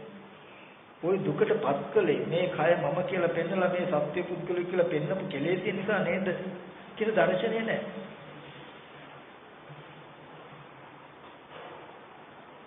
ඒකයි අද ඔබට දර්ශනයක් තිබුණොත් මේ වස්තු වටිනාකමට ඔබට පෙනෙන ගානේ තව සත්‍ය පුද්ගලයෙක් කියලා පෙනෙන ගානේ මේ කය මම කියලා පෙනෙන ගානේ ඔබ දන්නවා දර්ශනයක් තිබුණොත් පංච උපාදානස්කන්ධ ලෝකේ මේ මට පෙනෙන හැටි ඒකයි ඔබෙන් අහුවොත් මේ මම කියලා පෙන්නයි වටිනා දේවල් යාන වාහන ඉඩකඩම් මිල මුදල් මේවා කියලා පෙන්නයි තව සත්‍ය පුද්ගලයෝ මිනිස්සු මෙහෙම ඉන්න ඕන තරම් ලංකාවල තියෙනවා පිටරටවල තියෙනවා මේක තමයි ලෝකෙ කියන්නේ ඇත්ත ඔය ඔබ විස්තර කරන්න ඔබට තේරෙන හැටි ඔබට පෙනෙන හැටි ඔය විදිහට තේරෙන විදිහේ ඔය විදිහට පෙනුනේ ඔබ තුල කෙලස් ටිකක් ඉඳලා ඒකයි බුදුරජාණන් වහන්සේ පෙන්වන්නේ ලෝකයක් ලෝක සමුදයක් ලෝක නිරෝධයක් ලෝක නිරෝධ ගමනේ ප්‍රතිපදාව තමයි මොන සාරිස් පාඩම් කියන්නේ දැන් බලන්නකෝ මගේ තාත්තා මරුණු දවසේදී මට දුක ආවා නම් ඕගලන්ට දුක ආවේ නැහැ ඇයි ඉතින් ඒ තාත්තා ඉන්න තාත්තා නම් ඉන්න තාත්තා නරුණ හින්දා දුක වෙනවනම් ඕගලන්ට දුක එන්න බෑ. මම මේ මගේ තාත්තා කියලා බලපු හින්දා මට ඒ රූපේ තාත්තා වගේ පෙනෙන හින්දා ඒ රූපේ විනාශ වෙන දවසේදී මට තාත්තමල දුක ආවනම් ඒ දුකට හේතුව ඒ රූපේ තාත්තා ඒ රූපේ මට ගොඩාක් උපකාර කළ මගේ පියා කියලා ඒක වටිනාකමට පෙන්නපු මගේ කෙලෙස් නෙවෙයිද? එහෙනම් ඒ කෙලෙස්ගේ නිසා නම් දුක ආවේ. හිතපු කෙනෙක් නිසා දුක් විඳලද ඒ රූපේ මගේ පියා කියලා පෙන්නපු කෙලෙස්ට දුක් විඳලද කියලා පෙන්වන්න බෑ. විලාවිව. ඒ වගේ මගේ අම්මා මගේ සහෝදරය කියලා නම් මට පෙනෙන්නේ. දැන් මට එහෙම පේනවා. එතකොට ඒ රූප වෙනස් වෙනකොට නංගි මරුණා අක්කා මරුණා අයියා මරුණා කියලා මට දුක එනවනම් අපේ නංගිට බැන්නා අක්කට බැන්නා අයියට බැන්නා ඒගොල්ලන්ට ලැජ්ජා වුණා කියලා මට දුක එනවනම් ඒ දුකට හේතුව මොකද්ද මංගාව එහෙම පෙන්නපු කෙලෙස් නෙමෙයි මගේ ලෝකෙ නෙමෙයිද කියලා බලන්න ඒ විදිහටම මේ සත්‍ය ඒ විදිහටම මේ ඔක්කොම පෙන්නන්නේ මට ඒ වගේ අපි කෙනාට ඔයගොල්ලන්ගේ අම්මා මරුණාම මට මව්බල දුක එන්නේ ඔයගොල්ලන්ගේ සහෝදරි මරුණාම මට දුක එන්නේ දුකට හේතුව Taman තුල තිබුණු හින්දායි බැරි වෙලා බාහිර වස්තුව විනාශ වීම නිසා සහෝදරී මල දුක මව මල දුක විඳේ නම් ඔබ විඳිනේ අරමුණෙන් අපිට ඒ විදිහට විඳින්න වෙනවා. ඇයි තියෙන දෙකින් නම් ඉන්නේ නේද? එතකොට දර්ශනය තමයි මොකද්ද? ලෝකයේ ඇති වෙන හැටි නැතිවීම නැති කරන මගත් බම්බයක් පොම්බ ශරීරයෙන් දකින දිට්ඨි සම්පන්න පුද්ගලයා. එයාව ප්‍රකාශ කරනවා මම දිට්ඨි සම්පන්නයි. මම දර්ශනයකින් යුක්තයි. සාමාන්‍ය ලෝකයට වඩා මම වෙනස්. එයාට කිසිම වෙලාවක සැක නැහැ. විචිකිච්ඡා නැහැ. සක්කාය දිට්ඨි සත්‍ය පුද්ගලයෝ ඉන්නවා කියලා සැක නැහැ. විචිකිච්ඡා නැහැ. මේ සත්‍ය කොහේ හරි ඉඳන් එන්න ඇති කොහාට හරි යන්න ඇති කියලා. මොකද පෙර ඉඳන් සත්‍යය ආවේ නැහැ. මේ විදිහටම සත්‍ය පුද්ගල භාවය දුක ඇතිකලේ කෙලෙස් නැතිකල දුක නැති වෙනවා කියන එක නොදන්නා නිසා සත්‍ය පුද්ගල භාවයේ ඇත්ත වෙලා කර්ම රැස් කරගත්ත හින්දා අදත් විපාක ස්කන්ධ ටිකක් හැදුනා. අදත් විපාක ස්කන්ධ ටිකට කෙලෙස් ටික එකතු කරලා සත්‍ය පුද්ගල භාවය හදාගත්තා. දුක හදාගත්තා.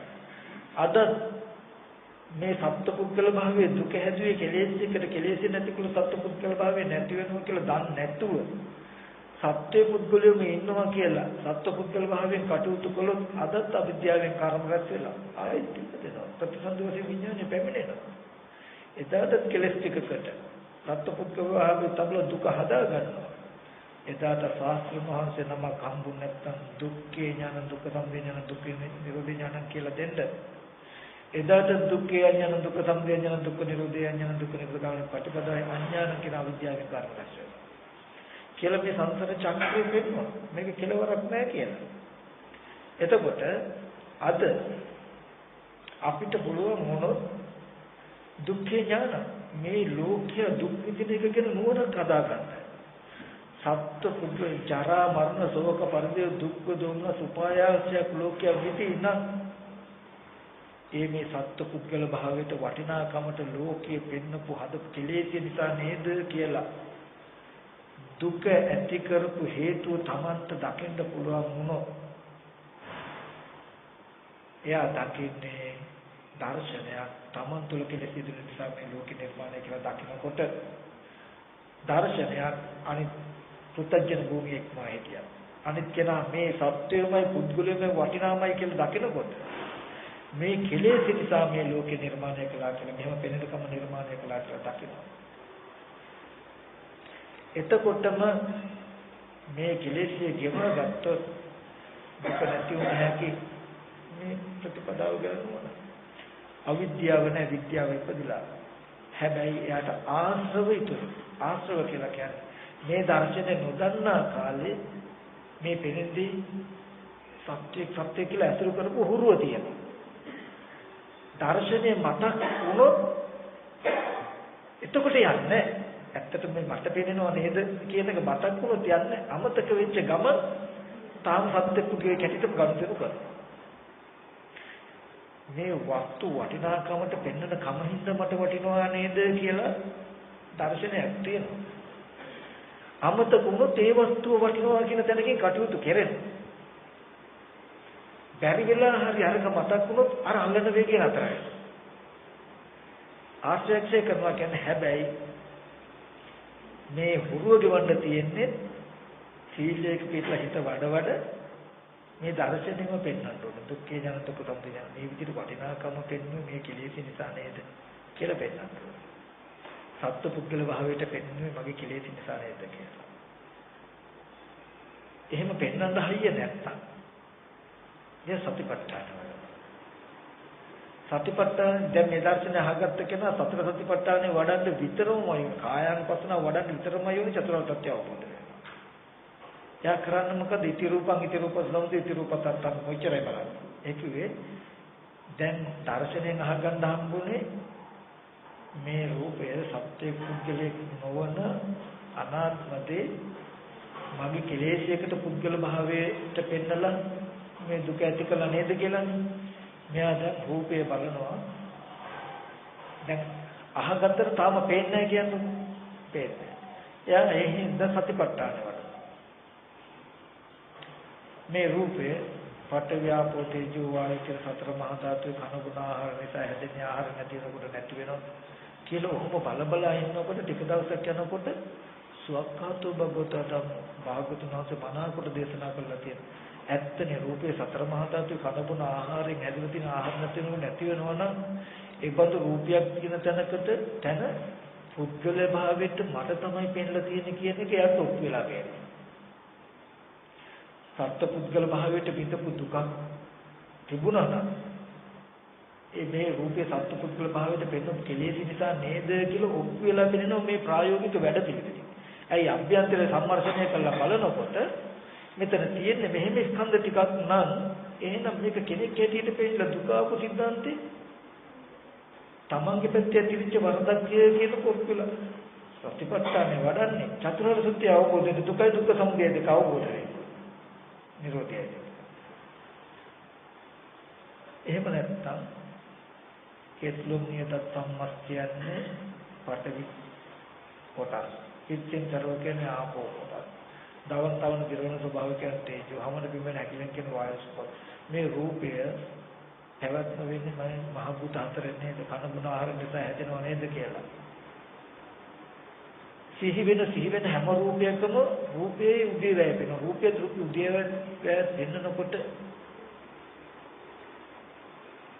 ඉබේමයි මේ දේශනාවේ සුදේශිත බව කියලා පේන්නේ.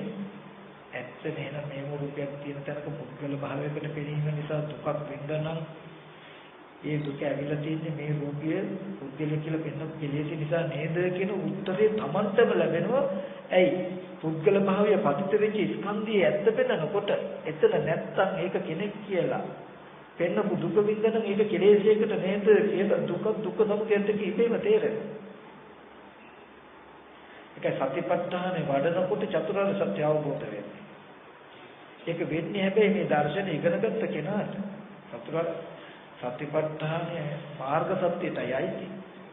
දුක දැකලා දුක ඇතිකලේ කෙලෙස් නිසා කියලා දැකලා කෙලෙස් නැතිනු දුක නැති වෙනවා කියලා දැකලා ඒක ඔප්පු කරගන්න වැඩ පිළිවෙලක් කරන කෙනාට මේ වැඩ පිළිවෙලෙන් කරන්නේ පෙන්නු බුදුරජාණන් වහන්සේ කියපු දේ ඇත්තද කියලා අපි ඔප්පු කරලා බලන්න. කියපු දේ දෙවුන්නේ දැන් අපි හාරලා බලනවා අපිම බලනකොට රූපේ යථාර්ථයේ පෙනෙනවා මොකද්ද? සත්පුද්ගල ආත්ම භාවයෙන් තොර හේතු ප්‍රත්‍යයෙන් හටගත් ස්කන්ධ මාත්‍රය කියලා දකිනකොට බුද්ධේ කංකති නැහැ. බුදුරජාණන් වහන්සේ කෙරෙහි තියෙන සැක සංකා නැහැ. ධම්මේ කංකති ධර්මයේ කෙරෙහි සැක සංකා නැහැ. ඇයි? මොනතරම් ඇත්තද මේක පුද්ගල භාවයට පෙන්න දුක ආවා කියන එක කෙලෙසයකටයි උනේ කියපු දුකට හේතුව තණ්හාවයි කියලා පෙන්නපො. කෙලෙසයකටයි කියලා පෙන්නපු දේ මොනතරම් ඇත්තද කියලා තේරෙනවා. අතීතයේදී කෙනෙක් දුක අහලා දුක ඇති උනේ කෙලෙසයටයි කියලා අහලා කෙලෙස නැතුව දුක නැති වෙනවා කියලා අහලා මේ විදිහට කටයුතු කළා නම් ඒ හැමම දුකෙන් මිදුණු අයමයි කියලා සංගය කෙරෙත් සැක හිටින්නේ. සික්ඛාය කංකතේ දුකෙන් නිදහස් වෙන්න වෙන ක්‍රමයක් නැහැ මේ දර්ශනය නරක සීලයක පිළිමයට බලන්න. ඊගාවට පෙර සත්‍යයේ කිතියද කියලා යාට සැක නැහැ. මතුත් නැහැ පෙරක් දැනුත් නැහැ මේ පටිච්චසමුප්පාද ධර්මය කියලා සැක නැහැ. දර්ශනය තියෙනකොට සක්කාය දිට්ඨියක් නැහැ බුද්ධ ආදී අර්ථන කෙරේ සැකක් නැති වෙන මේ සිද්ධාන්ත ටික කොහොම වෙනවා මේ න්‍යාය අහගෙන සතිපට්ඨානෙ වෙනවා. තේරෙන්නේ නැත්නම් සතිපට්ඨානෙ වඩන්න. එතකොට ඊගාවට හරි සාධාරණයක් කළා තියෙනවා මේකට සංසාර චක්‍රයකුත් වෙලා තියෙනවා. අපිට දර්ශනයකුත් ඇති වෙලා තියෙනවා. පඬිත මෙතෙන් දෙනකොට ජරා මරණ දුක කියනකොට මේක කඩලා අතීත දාන්න එපා. මේ කාල තුනකේ හම්බ වෙන්නේ මොකද කාල තුනකින් කොටස් හතරකින් සංදි තුනකින් ආකාර 20කින් පටිච්චසමුපාදයේ බලන්න කියලා බුදුරජාණන් වහන්සේ ධම්මට්ටි ඥානයේදී ගෙන්නුවට මේ අංග 12 ඇතුලේ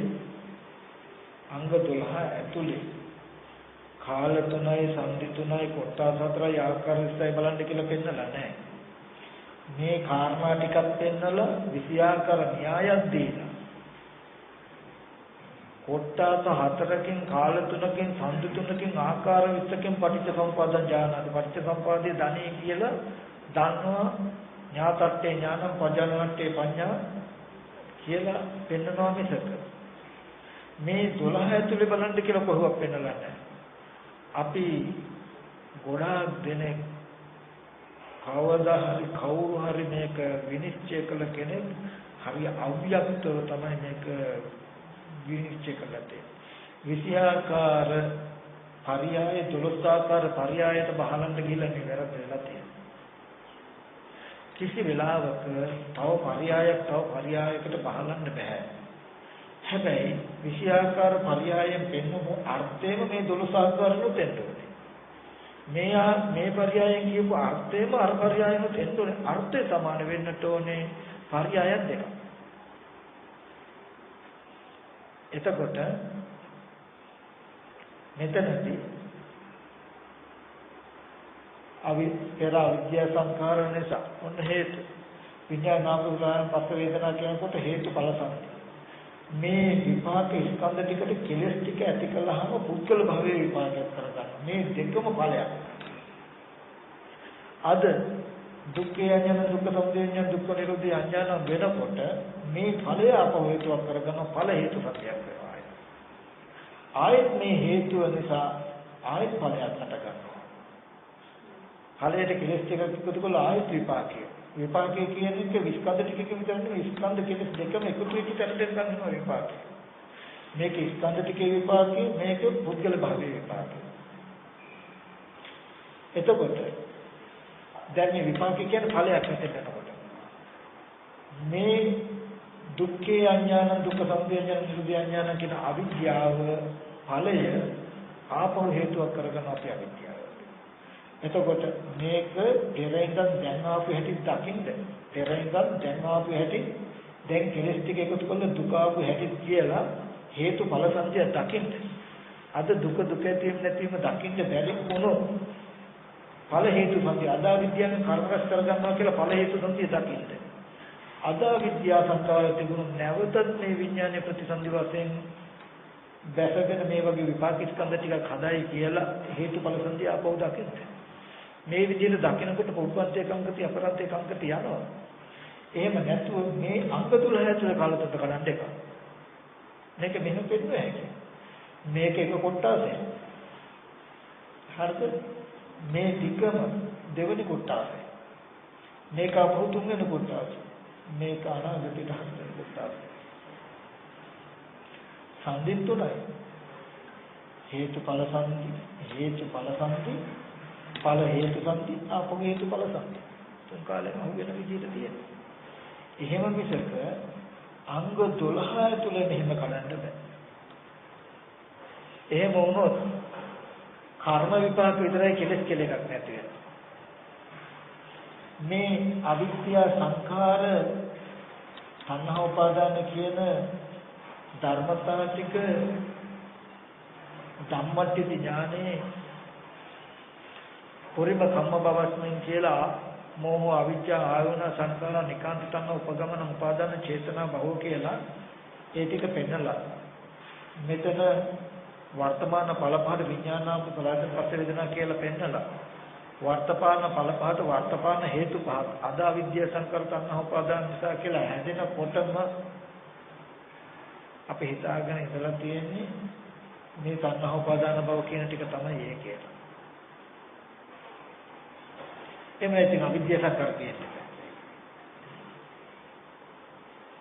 මේ පරියාය ගන්න අංග 12 පරියාය පෙන්නකොට අවිද්‍යා සංකාර තණ්හා උපාදාන බව තිබුණාට තණ්හා උපාදාන නොසලකා හැරලා අවිද්‍යා සංකාරය විතරක් මේ පරියායෙන් දක්වලා තියෙනවා.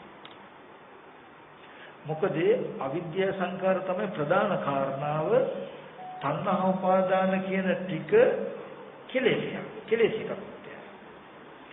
විෂයාකාර පරියායදී කර්ම භවයේ පූර්ණව පෙන්වනවා අවිද්‍යා සංකාර තණ්හා උපාදාන භව කියලා. විඥානම් කුසලයෙන් පස්ස වේදනා කියලා උප්පත්ති භවයේ පෙන්වන උප්පත්ති භවයේ තියෙන කෙලෙසේ පෙන්වන්නේ නැතු.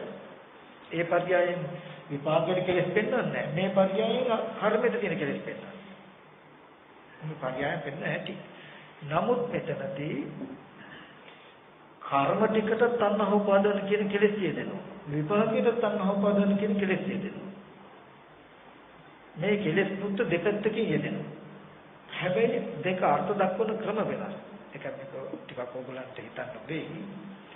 විපාකයකට තණ්හාව අර්ථ දැක්වුවොත් කාම තණ්හා, භව තණ්හා, විභව තණ්හා කියලා තමයි අර්ථ දක්වන්න වෙන්නේ. මොකද මේ මට්ටමේදී අපිට කාම තණ්හාව තමයි යෙදෙන්නේ.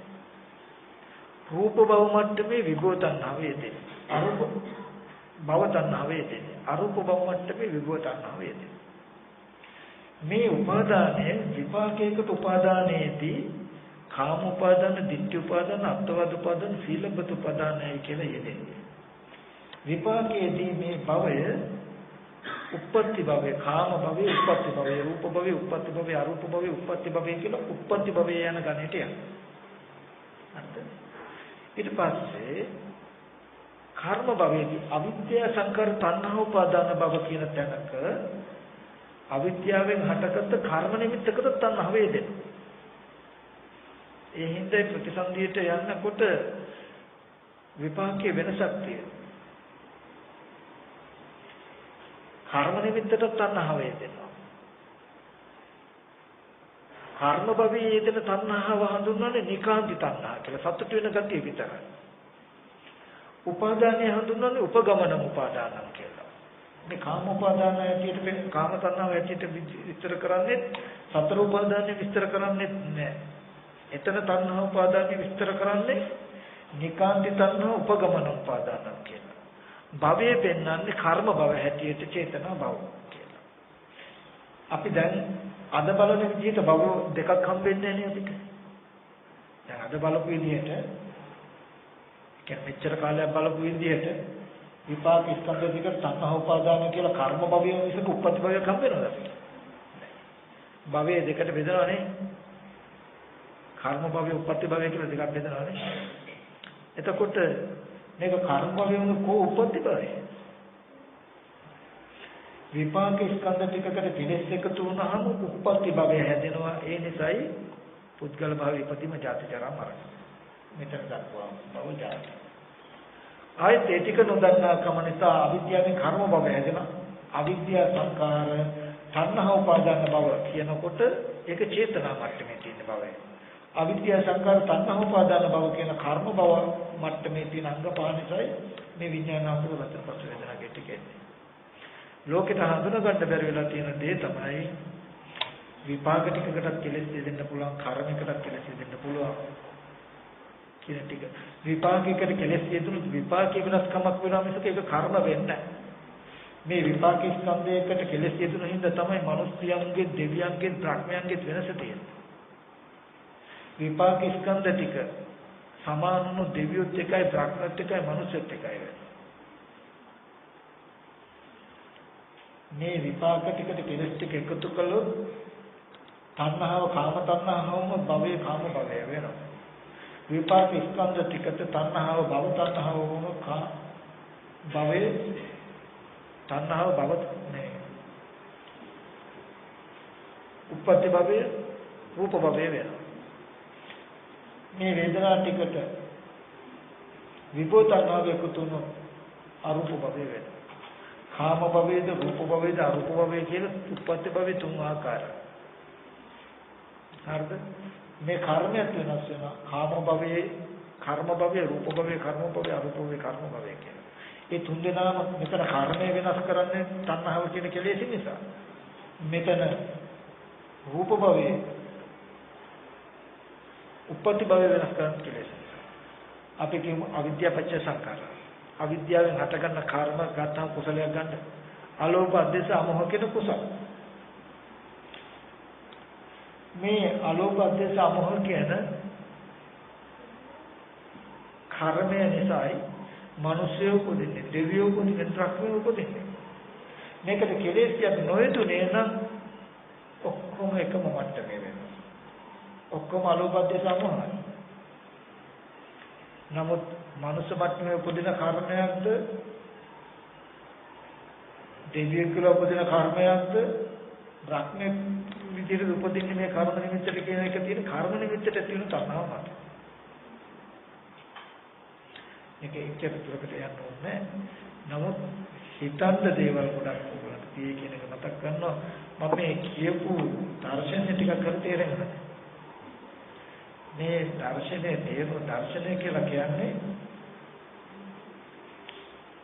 විපාක ස්කන්ධ ටික කියලා කියන්නේ පෙනෙන ඇහෙන දේවල්. මම ඒක ඔයගලන්ට ඒකටත්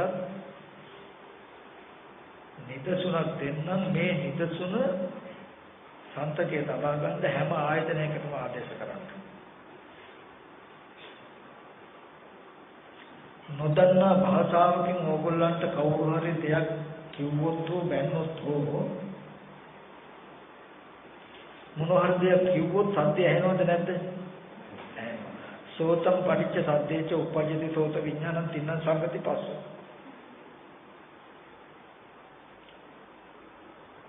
දැන් ඒ සද්දෙන් මට හොඳ කිව්වා හෝ බැන්න හෝ කියලා ලැජ්ජ වෙන්න හෝ සතුටු වෙන්න අර්ථයක් ඕගලන්ට ලැබෙනවද? නැහැ. එහෙනම් පුරාණ කර්මයට හටගත් විපාක ස්කන්ධ කියනකොට අන්නේ ඇහෙන තැන දකින්න. ඒ ටිකේ ලාභ අලාභ යස ආයස නින්දා ප්‍රසංසා සැප දුක් කියන ධර්මතා 8න් එක ධර්මතාවයක්වත් දිනක් දෙන්නේ ශබ්ද රූපයේ සමත් නැහැ. ඔය ශබ්ද රූපයට ඕකුළු ටිකක් එකතු කළොත් මේකට කියන්නේ බයි. මේකට කියන්නේ හොඳ කියනවා. මේ වචනේ ලාභයක් මේක අලාභයක් කියන තැනකින් ඕකුළු ටිකක් එකතු කළොත් ඇහෙන ශබ්දයට තමන් ඊට අනුව හිතුවාම ඕගොල්ලන්ට දැනේ ශබ්දය කියන එක බැනුමක් හැටියට. ශබ්දය කියන එක බැනුමක් බවට පත් උනේ ඇහෙන ශබ්දයට මට බනිනවා කියන තැනකින් මම හිතපු හින්දා නේද? නැත්නම් මේ අදහස් ටික එකතු කළ නිසා නේද කියලා ඕගොල්ලෝ දන්නේ නැත්තම් භවය කියන්නේ ඕගොල්ලෝ හිතාගෙන බැනුම් කියලා එකක් හිතියනවා කියලා හිතාගෙන ඉන්නේ. බනිනවා කියන වචන තියෙනවා බැනුම් කියලා එකක් තියෙනවා කියලා හිතාගෙන ඊගාවට ඇහෙනකොටම මේ කෙලෙසි ඉදිලා ඉත කෙලින්ම ඕගලන්ට බැනුමම එනවා. බැනුම් අහලා කාගෙන් හරි දුකක් විඳිනවා නම් ඔය දුකට හේතුව ඇත්තටම දාන්න පුළුවන් කොතෙන්ද කියලා බලන්න. අර සත්‍යය ඇහුණු තැනටද ඒකට කෙලෙස් ටිකක් එකතු කරපු දැන්නද? එහෙනම් බැනුම් ඇහිීමේ දුක පණවන්න වෙන්නේ කොතෙන්ද? කෙලස් ටික නිසා මිසක කෙලස් ටික නැතුණු දුක නැති වෙනවා මිසක පෙර කර්මයට හැදුණු කනට ඇහෙන ශබ්දයට සෝත විඥාණයට දාන්න පුළුවන්. ඒකයි දුක පනවන්නේ ස්කන්ධ ටිකෙන් දුක පනවන්නේ කෙලෙස්. බැනුම් අහපු කෙලෙසිය තියෙන්නේ Tamange වරදින් එකතු වෙච්ච ටිකේ ඉඳලා. නමුත් අපිට උතරින් නවත්තන්න බෑ. අපේ ජීවිතේ ඇහෙනකොටම කෙලෙසියෙදිලා කෙලෙසිය ඇත්තත් වෙලා දුක කියන තැන දක්වාම අපිපත් වෙලා ඉවරයි. ඒකයි ලෝකෙ මෙන්න නවත්තන්න බැරි. දැනුම් අහලම ඉවරයි. කල්යාණ මිත්‍ර ඇතුලේ සත්පුරුෂ සද්ධර්මයෙන් අහන්න හම්බ වෙනවා. දැනුම නිසා යම් දුකක් ආවනම් ඒ දුක දැනුම හදපු කෙලෙස් නිසා කෙලෙස් නැතිකොට දැනුම කන දුක නැති කරන්න පුළුවන්. මේ සීලයක පිළිපදලා හිත සමතකම තහනකින් වඩලා සබ්ද රූපී පිටින් දැකලා දැන්ට ගන්න. ඕගොල්ලෝ සීල සමාධි ප්‍රඥා වැඩුවාම සත්‍යය කිසිඳ දකින්න දවසක් එයි. එදාට සත්‍යය ඇහෙනකොට තමන් තුළ ඒකට මට බයිනවා කියලා එකතු වෙන කොටස එකතු වෙන්නේ නැති දවසක් තියෙනවා. රාතන වහන්සේ කියන්නේ ඒ වගේ. එදාට ලාභ අලාභ යසායස නින්දා ප්‍රසංසා කියන ධර්මතා 8න් එකකින්වත් කන නිසා දුක් වෙන්නේ නැහැ රාතන වහන්සේ. රූපයත් එහෙමයි. සත්‍යත් එහෙමයි. එතකොට දුක පනවන්නේ පිරාණ කර්මයට හටගත්ත ස්කන්ධ ටිකෙන්. දැනුම් අහපු දුක පනවන්න වෙන්නේ කෙලෙසිය ඉඳලා මිසක කනට ඇහුම් තැන ඉඳලා පනවන්න. ඒ කියන්නේ බාහිර ශබ්දයට බාර දෙන්න පුළුවන් ද දැනුම? බෑ. ඒ වගේමයි සත්පුද්ගල භාවයේ ජරා මරණයට දුක බාහිර රූපයන්ට බාර දෙන්න බෑ.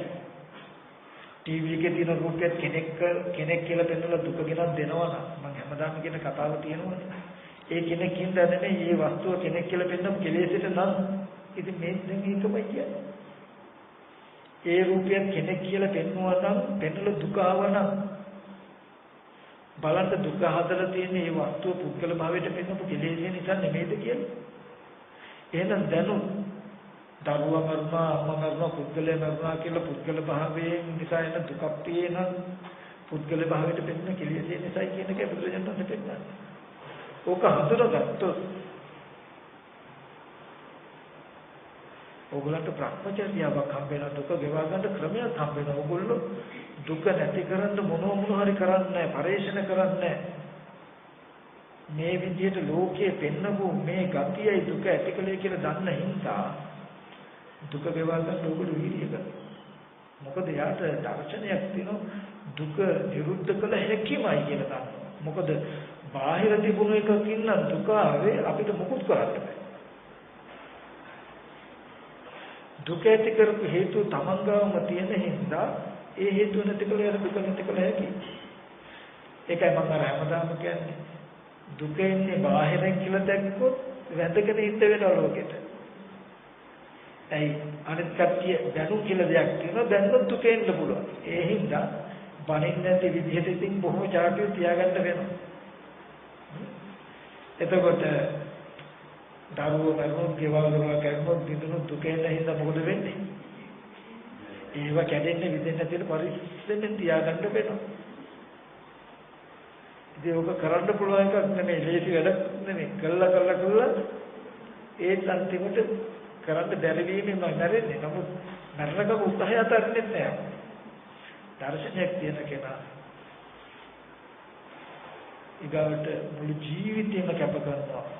මුළු සංසාරෙම මේ වගේ දුක් ලෝකේ උපද්දල දුක ඇති කරපු කෙලෙස්ය ගැන කලකිරෙනවා.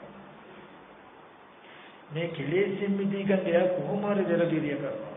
මේ විදිහට පෙනෙන ලෝකේ ඒ කියන්නේ අද හරියට CD ටැකියක් දාපු ගමන් ඒක කියවනවා වගේ කම්පියුටරය ඇස් ඉදිරි පිට එන වස්තු වේගෙන් හිත කියවන. කනට ඇහෙන වස්තු වේගෙන් හිත කියවන. කියවනකොට නිර්මාණය වෙන ප්‍රතිඵලය පුද්ගල භාවය වටිනාකම. මේ අරමුණු ටිකට හිත කියවන ගතිය අයින් කරගත්තේ නැත්නම් දුකෙන් මිදෙන්න බෑ කියලා දන්නවා. බුද්ධෝත්පාද කාලේ මනුස්ස ජීවිතයක් හම්බ වෙලා දුක ඇති කරපු ලෝකයේ ඇති කරපු හේතුව ආගන්ත හම්බ වෙච්ච වෙලාවේ මේක කරගත්තේ නැත්නම් ආයතන කම්බෙන්නේ නැහැ කියලා තියාට බයකුත් දැනෙනවා. ඇයි? නිකමට හිතන්නකො මේක නිකන්වත් අහගන්න බැරි වෙච්ච දැනක් වුණ මේ ධර්මයක් අපි අහපු නැති කල් හිතන්නකො ඇත්තට මේ පොල්ලේ ගියා වැඩ කළා රත්තල් කළා ඇත්තම ලෝකෙ කරන්නේ අපි හිටියේ. සීනකින්වත් අපිට ඕකෙ මිදෙන්න දැනක් නැහැ. හැමදාම එහෙමම වෙනවා. ඉතින් මේ බුදුරජාණන් වහන්සේ නමකගේ පහළ වීම ලෝකයකට ආලෝකයක් කියලා කියන්නේ. මේ සත්‍ය දුකෙන් මිදෙන්නේ එතන. ඒක බුදුරජාණන් වහන්සේ දේශනා කරන මහණෙනි මේ ශාසනය සම්පූර්ණ කල්යාණ මිත්‍රතාවය මතයි පවතින්නේ. කල්යාණ මිත්‍රෝ මානසා ජාතිය ස්වභාව කොට ඇති සත්‍ය ජාතියෙන් මිදෙනවා. ජරාව ස්වභාව කොට ඇති සත්‍ය ජරාවෙන් මිදෙනවා. ව්‍යාධිය ස්වභාව කොට ඇති සත්‍ය ව්‍යාධියෙන් මිදෙනවා. මරණය ස්වභාව කොට ඇති සත්‍ය මරණයෙන් මිදෙනවා කියලා තථාගතයන් වහන්සේ පෙන්නනවා. මේ ජරා මරණ ශෝක පරිදේ දුක් දුම්නස් විඳින පුද්ගලයෙක් ඔබට මට ඔබත් මගේ මේ කිලේශය ගෙවලා පංච උපාදානස්කන්ධ දුක අයින් කරලා මව් මල පියා මල සහෝදර දුව පුතා නැති වෙලා යන දුක රන් රිදී මුතුමැණි කෙවල් දොරල යාන වාහන ඉද කඩක් හෝ ඇති බව නැති බව නිසා එන දුක නැති කළා මරණයෙන් පස්සේ මතු ප්‍රතිසන්දි වශයෙන් ස්කන්ධ ටිකට පැමිණෙන්න තියෙන කර්ම කෙලෙසුත් නැති කරන එකම සිද්ධියට දුක දැකලා දුක ඇතිවීම දැකලා දුක ඇති කරන හේතුව නැතිවීම දැකලා නැති කරන මාර්ගය ගිහිලා දුක නැතිකොළු පංච උපාදානස්කන්ධ දුකෙන් මිදලා ස්කන්ධ පරිහරණය කරන විතරක් නෙමෙයි ඒ දුක්ඛේ ඥාන දුක්ඛ සමුදය ඥාන දුක්ඛ නිරෝධ ඥාන කියන සම්මාදිට්ඨි සහ විඥා උපාද අවිඥා නිරෝධ. අවිඥා නිරෝධ සංකාර නිරෝධ කියන මතු ප්‍රතිසන්දි වලින් යන්න තියෙන කර්ම කෙලෙසු. පංච උපාදාන ස්කන්ධ දුක නිදිලා මතු ප්‍රතිසන්දි වශයෙන් විඥානය වැට ගන්න තියෙන කර්ම කෙලෙසු නැහැ. මේ ස්කන්ධ ටික විතරක් පරිහරණය කරන රහතන් වහන්සේ. නිබ්බන්ති දීලා යතයන් ප්‍රතිපේදිකෙන් සිදුවෙනවා. මෙන්න මෙතන ජීවත් වෙන්න කෙනාට තමයි ලෝකේ කියන්නේ පු탁ජනය කියලා කියන්නේ. මෙතෙන් දෙන්නුනේ මේ කෙලෙස් නිසායි මේ කෙලෙස් නැතිකොලොත් මේ දුක නැති වෙනවා කියලා දැකලා සිහි නුවණින් සතිපට්ඨානේ වඩන්න සිහි නුවණ යොදනවා මෙතෙන්ට සුතෝතාරී ශ්‍රාවකයා. අනිත් කෙනාට වඩා මෙයාගේ වෙනස් වුනේ ජරා මරණ දුක එක්ක පු탁ජනය ඉති. එයා මෙතනින් වෙන්වලා ආර්ය භූමියට යනවා මේ ස්කන්ධ ටිකේ වාසයට පැමිණ අප්‍රමාදීව ටික ටික ස්කන්ධ ටිකේ ඇත්ත දකින්න සිහි නුවණ යොදවනවා ටික ටික හුරු කරනවා. මේකට කියනවා පියාසතු විදම කියලා. සතිපට්ඨාන. චරත වික්‍රේ සකේ පෙtti විසේ මහානිසිය පියාගෙන් උරුම වෙච්ච ඉඩමේ හැසිරෙන්න කියලා කියන්නේ මෙතන. මෙතන ඉන්න කෙනාට මාර්ය හසු වෙන්නේ නැහැ කියනවා. මෙතන මාර්යාගේ භූමිය. මාර්යාගේ ඉඩම. දරුවන්ගේ ප්‍රශ්න නැහිතුරු ප්‍රශ්න ගෙවල් දුරවල් ඉඳ කලකුණු ප්‍රශ්න ඉතින් ඒවා විසඳන්න හොඳට හරි නරකට හරි කොහොම හරි විසඳන්න වෙනවා. මේ මාර්යාගේ භූමිය මේ මාර්යාගේ භූමියක පමුණෝප ධර්ම. මේ ධර්ම නැති වුණොත් මාර්යාගේ භූමියෙන් නිදහස් වෙනවා.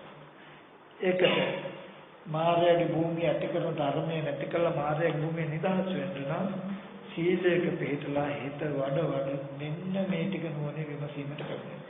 හැම වෙලාවෙම සිහිය යොදනවා නුවණ යොදනවා මේ ටික තුල වාසය කරන්න. අපි ඉති රූප සමුදයෝගී කියා බලන්නේ රූපේ පුද්ගල භාවයට අහු වෙන්න දෙන්නේ නැහැ.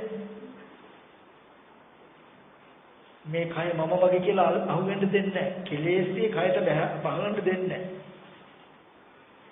මේ උත්තරේ දුක දැකලා දුක ඇති වීම නැති වීම දැකපු උත්තරයයි මේ සතිපට්ඨාන වඩා. මෙතෙන්ට කියනවා සීක භෝගය කියලා. මෙතෙන්ට ආපකන තමයි සීක ප්‍රතිපදාව යුක්තයි. හික්මිලා ඉවරයි. තණ්හාව නැති කළා දුක නිරුද්ධ කරන්න හැමදාම කටයුතු කරන්න ඕනේ. මේ ස්කන්ධ ටික පිරිසෙන් දැකලා අවසන් වෙන දවසක් එනවා. එදාට සමුදය ප්‍රහාණය වෙනවා දුක නිරුද්ධ වෙනවා. මතු ප්‍රතිසන්දිත යන කර්ම නැති කළා දුක නිරුද්ධ කළා තීවි අතීතාක් වාසය කරනවා. මේකට කියනවා සෝපදේශ නිබ්බාන. උපදේශයක් සහිත ස්කන්ධ ටික තියෙනවා ක්ලේශ ප්‍රහාණය කළා කෙලෙස් නැති කළා ditta dhamma nibbana කියලා කියනවා. එහෙම නැතිනම් අනුපාදා පරිනිර්වාණය කියනවා. මේ ආයතන ටික උපාදාන වශයෙන් නොගෙන මිදිලා. ඊගාවට මේ ස්කන්ධ ටිකේ පුරාණ කර්මෙන් හටගත්ත මේ ස්කන්ධ ටිකේ ආයු කාලයක් තියෙනවා. ඕකේ ඉවර වෙන දවසට මේ රූපේ විඳිනවා. වේදනාව සංසිඳනවා. වේදනාව සිසිල් වෙනවා. සංකාරය සංසිඳනවා. සංඥාව නිරුද්ධ වෙනවා. විඥානය අස්තංගත වෙනවා. මේ ස්කන්ධ ටික නිවිලා යනවා. මෙතන අපි තමයි රහතන් වහන්සේ කියන්නේ මෙතන ධර්මතාවයක් පවතිනවා විතරයි. දුක්ඛ ඒ ස්කන්ධ ටිකද නිරුද්ධ වෙලා යන හේතු නිසා හටගත් ස්කන්ධ ටික හේතු නිරුද්ධ වෙලා යනවා. නැවත ප්‍රතිසන්දියකට යන්න තිබුණු පුද්ගල භාවය කලමයි නැති කරලා තිබුණේ. මව් කුස නැති කරලා තිබුණේ ජීවත් වෙන්නේ. අම්මලා ඉන්නේ ඉඳන්නේ අම්මලා හොයාගෙන යන්නේ. නම් ශුන්‍යතාවයේ ළම සිටියොත් යන්න මව් කුසක් තියෙයිද? නෑ. රහතන් වහන්සේ කියන්නේ මව් කුස අවසන් කරලා ඉන්න කෙනා. දෙවියෝ ගාවට යන්න දෙවියෝ කියලා පෙන්නන කෙලෙස් නැහැ. මනුස්සයෝ ගාවට යන්න ඒ රූප ටික මනුස්සයෝ කියලා පෙන්නන කෙලෙස් නැහැ. බ්‍රහ්මයෝ ගාවට යන්න ඒ රූප ටික බ්‍රහ්මයෝ කියලා පෙන්නන කෙලෙස් නැත්තම් කාව ගාවටද ප්‍රතිසන්දිවත යන්නේ. යන්න මව් කුසක්. එතකොට මෙන්න මේ ස්කන්ධ ටිකේ වාසය කරන එකට කියනවා රහතන් වහන්සේ කියලා. සෝතසේ ඔය ස්කන්ධ ටික පිරිනිවින දවසට එතෙන්ට මරණයක් වෙන්නේ මංගල කාරණාව. කය කෙලවර කොට ඇති දුකක් තිබුණා ඒකද නුණු දවස. දුක නිවීම කාලකන්ණි කමද? දුකේ නිවීම වාසනාවක් නෙමෙයි. මෙයාට ජීවිතේ සැබෑම මංගල කාරණා උදා වෙන දවස මේ ස්කන්ධය. කෙලෙස් සහගත ලෝකයට ජීවිතේ කාලකන්ණි දවස වෙන මරණය රහතන් වහන්සේගේ ජීවිතේ අතිශයම සුන්දර මංගලම දවස දාගෙන දවස. ඒක බුදුරජාණන් වහන්සේගේ තෙමලු ගුල අපි සමරන බුදුරජාණන් වහන්සේගේ ඉපදීම බුදුරජාණන් වහන්සේට මංගල කාරණාවගේ උපන්න නිසා යාශ්‍රේක්ෂ කරගන්න පුළුවන්. බුදුරජාණන් වහන්සේගේ බුද්ධත්වයට මංගල කාරණාවක් තණ්හාව නැති කරගෙන පංච උපාදානස්කන්ධ දුකෙන් නිදහස් වෙන්න පුළුවන්. බුදුරජාණන් වහන්සේගේ පිරුණම් පෑමත් මංගල කාරණාවක්. ස්කන්ධ පරිහරණයේ දුකෙන් මිදෙන්න පුළුවන්. එහෙනම් බුදුරජාණන් වහන්සේගේ ඒ අවස්ථා තුන බුදුරජාණන් වහන්සේට මංගල කාරණා. ඒක අපිට අවමංගල වෙන්න පුළුවන් බුදුරජාණන් වහන්සේ පිරුණම් පෑම එක අපිට හොඳ නැති වෙන්න පුළුවන්. නමුත් බුදුරජාණන් වහන්සේගේ තෙම ගුණ අපි සමරන්නේ අපේ තෙම ගුණ නෙමෙයි අපිට මංගලයක් වෙච්ච එක නෙමෙයි. ස්කන්ධ පරිනිර්වාණය වෙච්ච දවස බුදුරජාණන් වහන්සේට මංගල කාරණාවක් වගේ මෙතෙන්ට ආපු කෙනාට එයාගේ මේ ඉපදීමම එයාට මේ ජීවිතේ මංගල කාරණාවක් වෙනවා. මේ ධර්මයේ යම් දවසක සීනාස්ත්‍රව බවට පත්‍රිච්ච දවසට උතුම් මංගල කාරණාවක් වෙනවා. එයාගේ මේ අන්තිම ස්කන්ධ ටික නිරුද්ධ වෙන දවසට මරණයේ ජීවිතේ උතුම්ම මංගල කාරණාවක් වෙනවා. අපි හැම කෙනෙකුටම ජීවිතේ එකම දවසේ නොවෙන්න පුළුවන්. නමුත් බුදුරජාණන් වහන්සේට වගේම මංගල කාරණා තුනක්ම අයිති වෙනවා කිලිස් ටික දුරකොට. මොකද අපේ මේ ජීවිතය අපිට මංගල කාරණාවක් වුණා භව ගමන නතර කරගන්න සංසාර ගමන නතර කරගන්න. මේ චතුරාර්ය සත්‍ය සුළුපටුයි කියලා හිතන්න එපා. අනවබෝධය මෞමල දුකට අනුකු කඳුළු සතර මහා සාගරේ ජලයට වැඩි නම් මේ ලෝකයේ ඇත්ත කළා පෙන්වන්න කෙලෙස් එකට කියන එක හඳුනා ගැනීම කොච්චර දුෂ්කරද කියන එක හිතන්න. ඒ නිසා ඕගොල්ලෝ මේ දර්ශනය ඉගෙනගෙන ටික ටික හරි වීර්ය කරා. මේ පෙන්නපු දර්ශනයට බය නැතුව හිත තියන්න. බය නැතුව තවත් මාර්ග හොයලා දුවන් දෙපා. මේක මේ දර්ශනය නැවත නැවත හොයන්න ඕගොල්ලන්ට නොබෝ කලකින් කිසිම සැකසංකා නැති දර්ශනයකටපත් වෙන්න පුළුවන්. ඒ කියන්නේ දිට්ඨි සම්පන්න වෙන්න පුළුවන් කියලා කියන තමන් තුළ මට මෙහෙම දැක්මක් තියෙනවා කියන දෙයට බය නැතුව කියන්න පුළුවන් මට්ටමට එයි. ඉතින් ඒ සඳහා අද මේ අවස්ථාව ඔබට හේතුවක් වේවා. මේ දුක්සහගත භව ගමන අනේ ඔබට මෙතනින්ම නිවා කරගන්න හේතුපාරමිතාවක්